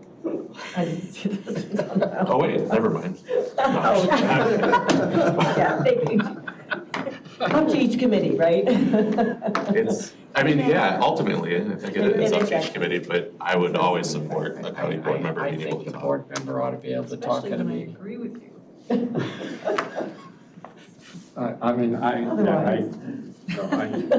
That's dead on arrival, sorry. Yeah. Okay, do we have any other comments from any other board members along the way that you've seen, Scott? Well, we have Mr. Shortman's. Shorts, okay, that's right, okay. But that's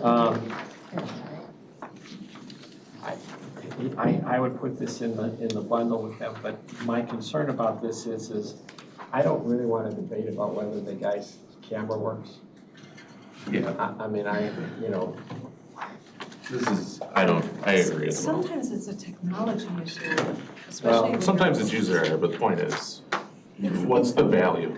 And ultimately, if you got an issue with it, go Okay, campaign so against it. it was not me, but I do know that the best attorney, when this stuff started going on, there's an attorney that I know reasonably well who had tickets to the Ryder Cup, and the other side filed their motion to be heard that morning. And he couldn't find any place that he could go at the Ryder Cup, which he was not going to miss, and argue this. So he argued the case and told the judge that his camera didn't work. He was in a porta potty. Well, I want By to the way, he won, so it was okay. I want to apologize for when I put the iPad through the conveyor belt at the airport. That was, Mike said, hey, can you turn off your camera for a second, so. Well, anyway, that's why I said, it's nice to have you on camera if you can be. I would not let somebody be on because they could only be on the phone. That, I just can't see me saying no to somebody, no, you can't be on because you only have a phone. Because you do have both options. Right. I think that's. And if we're given that option. I think these go along with everything else that we've talked about that we don't want. It's not a rule. It's advisable that when you can and it's appropriate, you should be on camera. If you can't, I'm going to assume you're making a good judgment call and you can't. I mean, right? Really bad hair day, I mean. The Jetsons. But that's just, again, I mean, how much do we really want to be responsible for another board member's choices? And yeah, I just. All right. We don't have any others, correct? That's correct. Okay, so we're gonna do the state's attorney's office information. We're going to come back here in a month and try to have it tied down a little tighter, and then we'll move it on from there. Because we can't, I mean, I don't see any way that we're gonna have this, we're not having a meeting between now and next week. Correct. Okay. And once again, there's not a compelling timeline to get these done. So just, come on, you want to get them right. And, you know, in some cases, as you saw in the last revision, they started probably in January. Every time we've ever done this, it's taken 3 or 4 months. It's never been done in one meeting, ever. Yep. So you have that time. We have 2 state's attorney asks. One is going to be regarding the minutes and the public documents that are submitted to the public record. The other is related to like the emergency, point of order, and then we're going to review the first part of Mr. Collins'. Well, and so that we get the open meeting stuff correct. Yeah, so basically that package of open meetings questions. There's a series of them, there's not just one. Correct. Okay, all right. Any other things that people want them to consider at the state's attorney's office or anywhere else for that matter on the board rules? Okay. I don't know if Matt's still here or not. Are you okay, Matt? If you are still here? I don't think he's been on for a while. I don't know what. He's been gone for, I didn't see him up there for a long time, so, okay. Yeah. All right. All right, that brings us to the capital plan update. Sorry, I should have drugged you up here first and gotten out of here. Could be considered anticlimactic. Yay! We have 2 ongoing projects, as you know. One is in Crystal Lake and one is on the east side of this campus.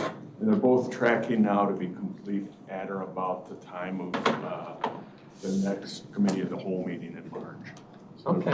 Crystal Lake's doing good. The drywall's up, painter's been in, ceilings are up, and some of the things that need to happen in the ceiling prior to the officials coming in to do a pre-inspection.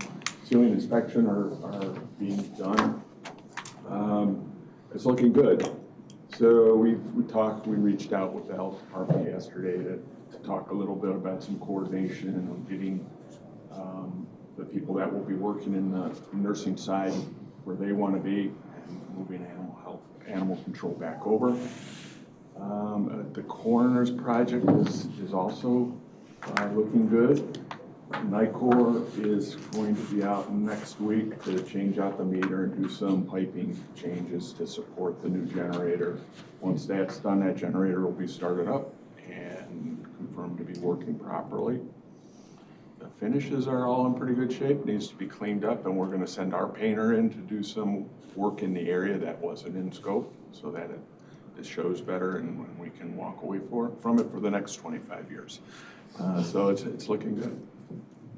Yes. The generator, is that just for corridor or is that for the entire building? It takes on some of the rest of the building, some of the emergency services, but it doesn't light up the building if we lose power. It takes on the emergency lighting, the vaccine cooler, the elevator.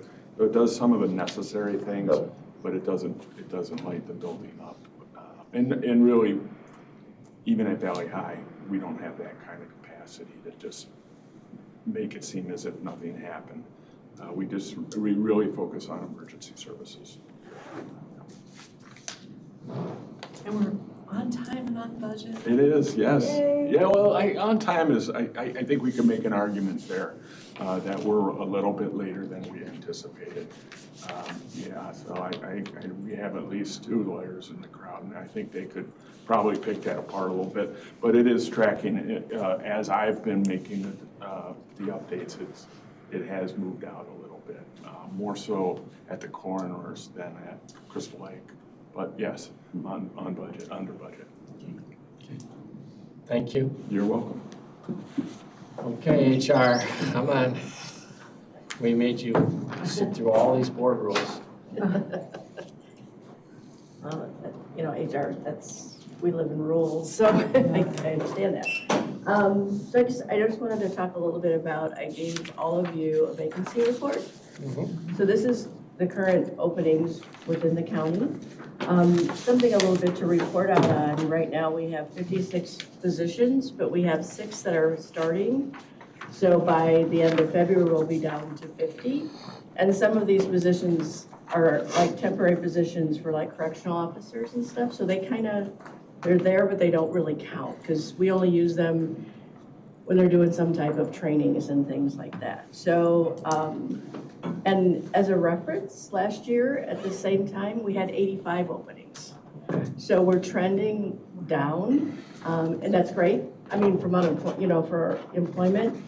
The overall state unemployment is at 4.6 and McHenry County is at 4.1%. Wow, nice. So I think that's a really good side of the times. It's historically low, so, it's a full economy at this point with everyone, working, which is great. Not like COVID years when we were up over 15%. But McHenry County is generally lower than the state and national average. Yeah, so we're at 4.1, the state's at 4.6, so we're understate. And do you see any trends here where a position is seeing people kind of roll in and roll out on a regular basis? Or do we see that people do get hired and stay within these positions for a relatively good period of time? Yeah, I think your more entry-level positions are always a little bit more higher turnover. Your CNAs, I think Valley High and Health Department, we probably see the most turnover in those two groups. So again, CNAs come and go. Average, I would guess, too. Yeah. Yeah. So, but anyways, so I think we're in a really good place. It does, put some concerns and strains on the budget because of how we model and how we fund. But I think from an employment standpoint, I think that says a lot for the county in its position right now. So we're excited to report out on that. The wellness screenings I've completed. We did make our 75% goal for the second year in a row, and that maintains us at a level C with IPBC, which is the next step would be D, and that's 100% participation, which unless we mandate it, we're not going to get there. So we're super excited about that. And then I wanted to thank you that you approved the resolution last month to move us to ADP. So that transition is starting. Carrie and I are going to meet with professional services team on Monday to set up, what this is going to look like, how we're going to transition. So we're going to walk through this very carefully to make sure that everything is done right, on point, and accurate, with some more efficiencies within the group. So we're real excited. I'll just throw out the part I like the best is there was a little bit of discussion at Law and Government, and the comment that Carrie made, which I thought was extraordinarily important, is you're not talking to the salespeople, you're talking to the technicians. Yeah. So we're actually working with the people who make the program run and trying to develop the program, Yes. which is obviously a smart move. Yeah. I did like that. Yeah.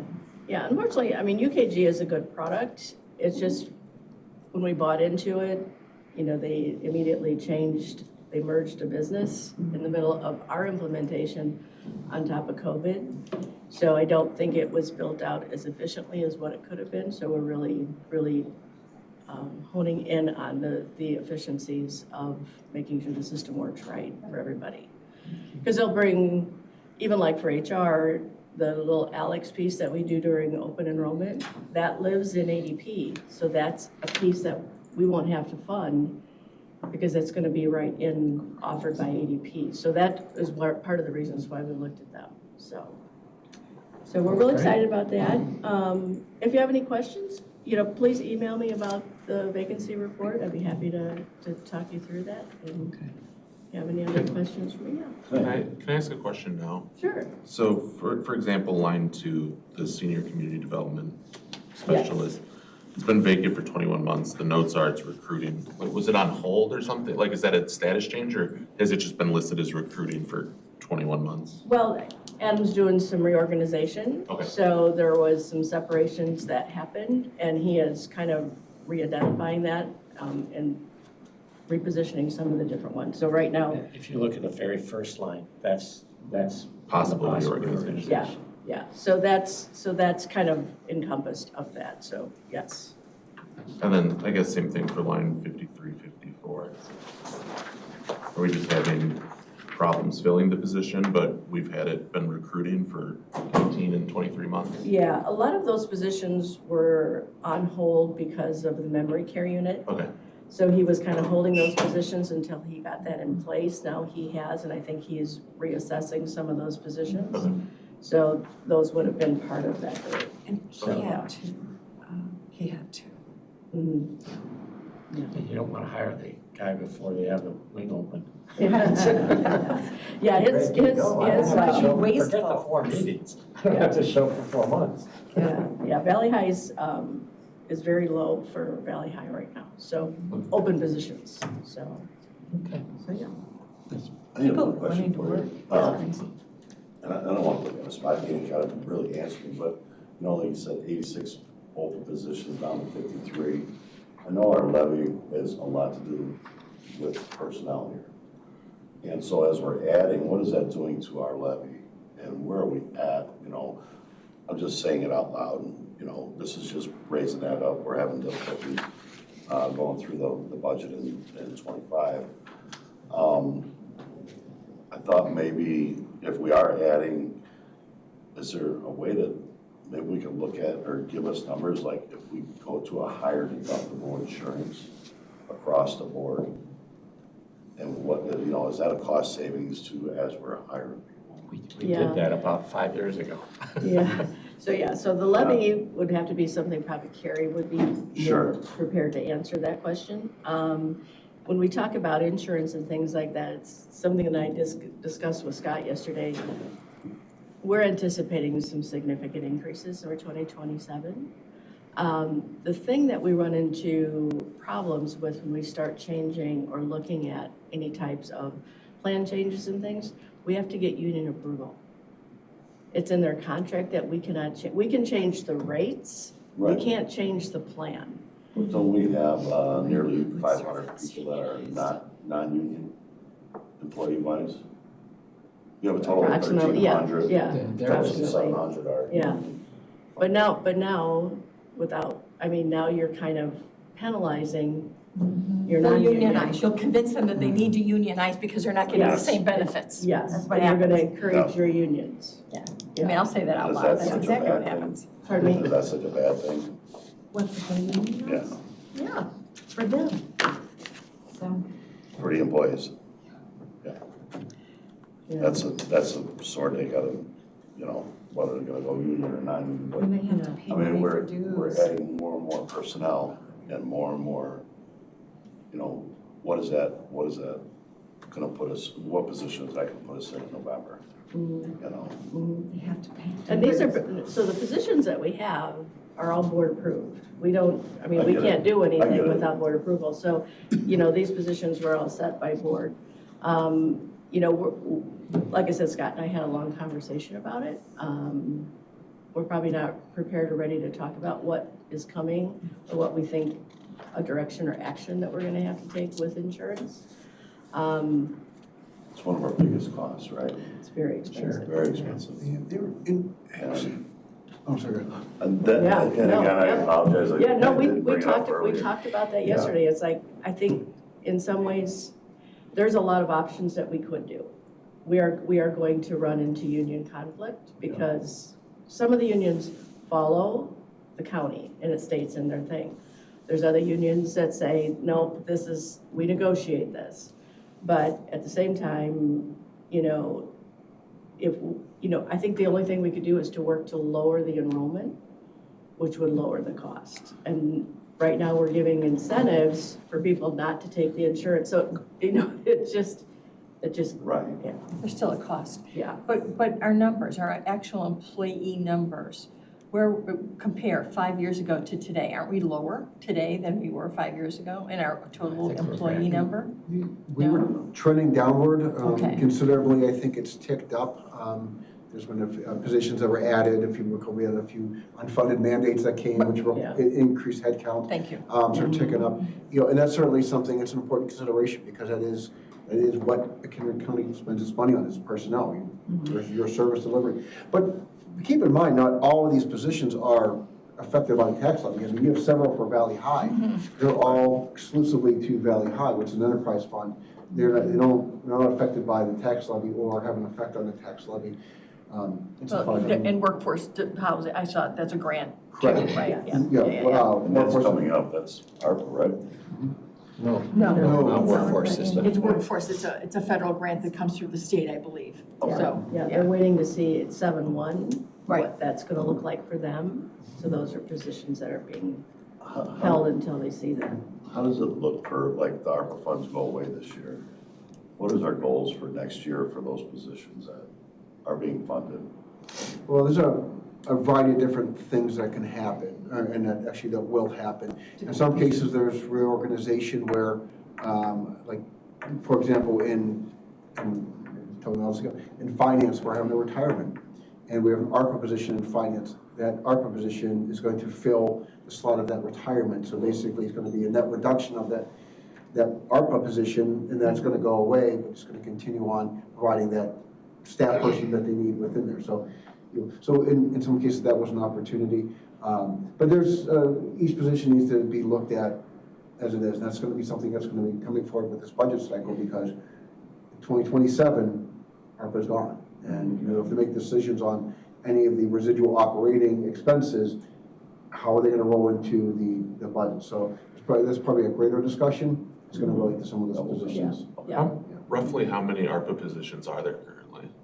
Just if you could ballpark, if you can't, don't bother. I can't ballpark. Okay. I don't think I could do that. Like, are we talking dozens? Be thinking about it though. Yeah, I'll take, Right. yeah, so Yeah, we I'll probably take that ought to away. talk about I'll take that. that Happy away. St. Pat's It Day. doesn't have to be today. And are they, 500,000 or 600,000. can I make the distinction, is it like the Department of Health, that when we get grants, we take positions that are already in place, right? Because the grant actually supports them. So what happens is the department gives that money back to general operating, or are these new positions that the ARPA grant created? So it's It's a hodgepodge. It's a Can you- hodgepodge. But when you do that, can you make sure we understand what that looks like? And that's an important distinction too when we do this, because ARPA funding That's why I did want- fund the personnel that is doing services that we otherwise would have to be doing and fund through the Correct. general fund. So, So, you know, when you look at a grant funding and how that's being allocated too, the question is, but for this grant, would we still have to pay for that position out of general funding? Right. Sometimes the answer is yes, so you're getting that. But I think that's what I'm saying, I think that distinction it'd be needs to be nice made for in the us to be able to go presentation, down the list so and people go, get that. And that's very fair, actually,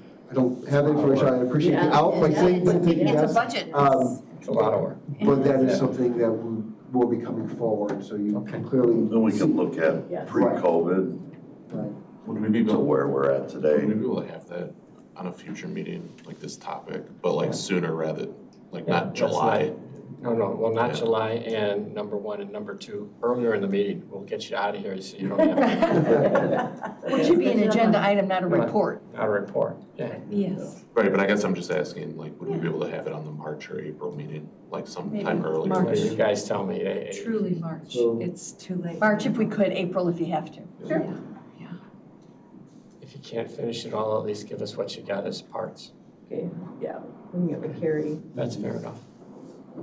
I know she's gonna be here this morning. Just have to say something. You know, even if people, this has nothing to do with anything that you're saying, but just, even if people cannot attend the meeting because they are, you know, Whatever. frolicking in Florida, they can always listen, Right. you know?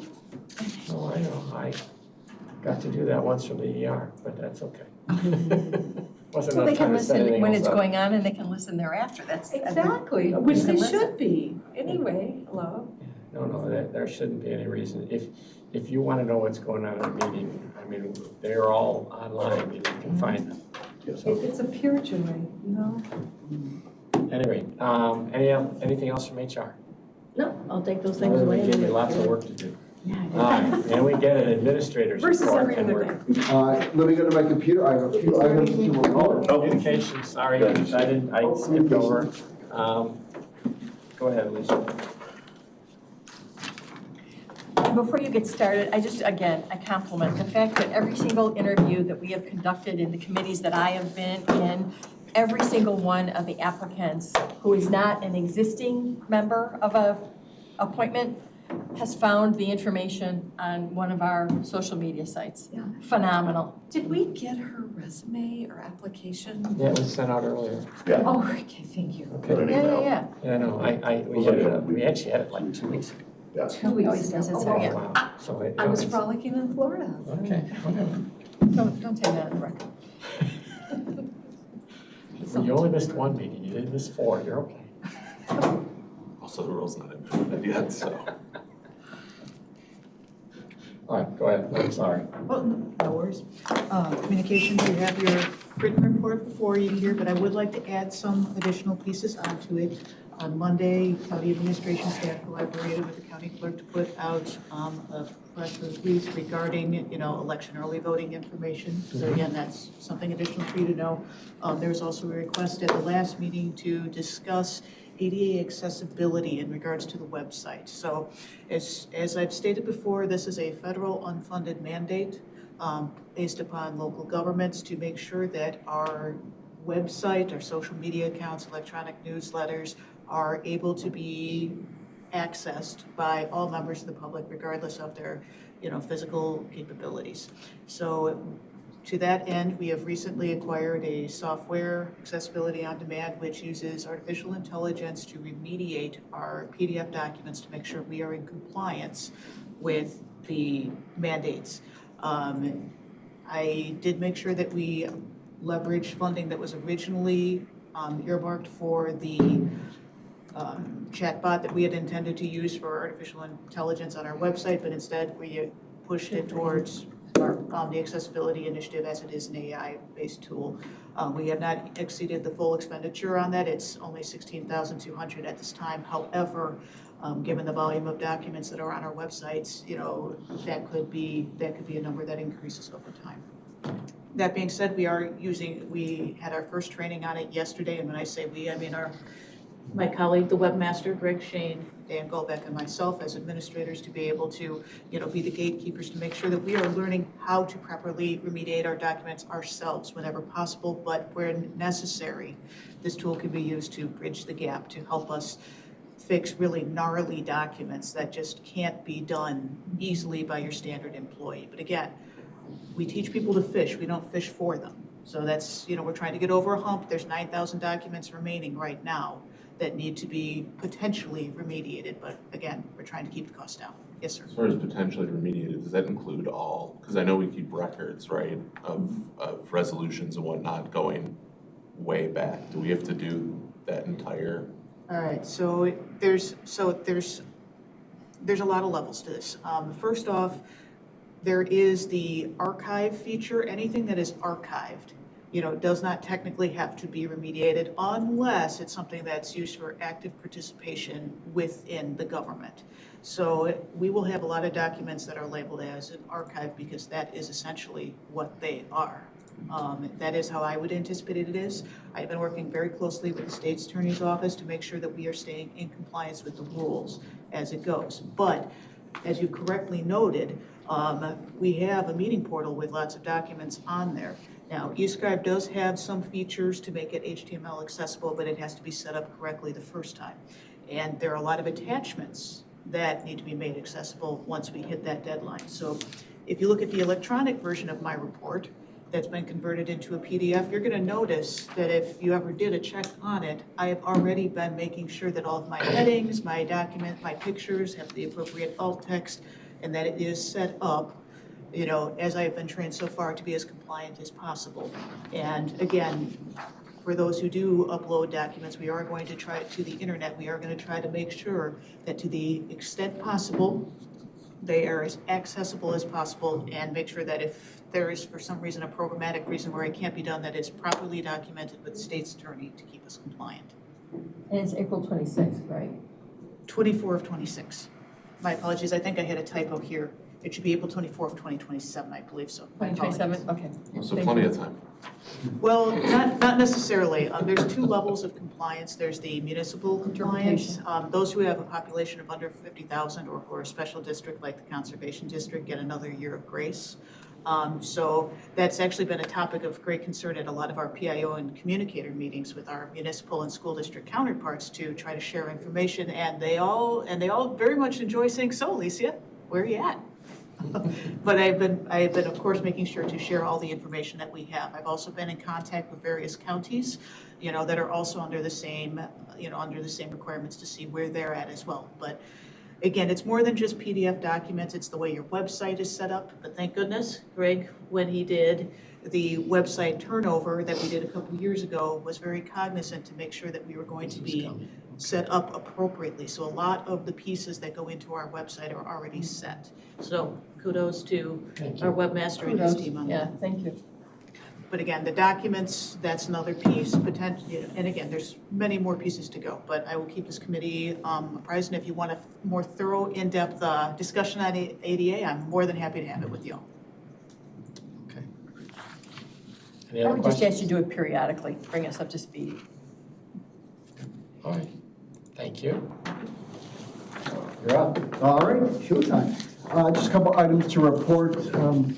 As you may recall, we talked about the County Banford Road property, the vacant parcel, the county owned Banford.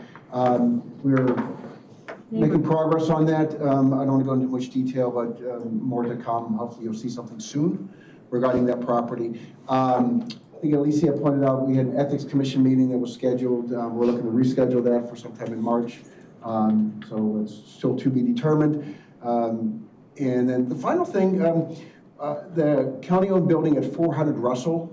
This is between the Treasurer's Building and 500 Russell Workforce Network. So we have 2 tenants in addition to the county's use. We have leases. We're working on actually renegotiating the lease for the state, actually the Administrative Office of Illinois Courts, AOIC, who have the arbitration and mediation office in there. Basically, we're in talks to reduce their space so we can expand the Office of Specialty Projects or Specialty Courts, so to give them more room. And then on the other side of that building, we have Prairie State Legal, which provides legal services for for those you meet certain income or age qualifications. It's a legal resource.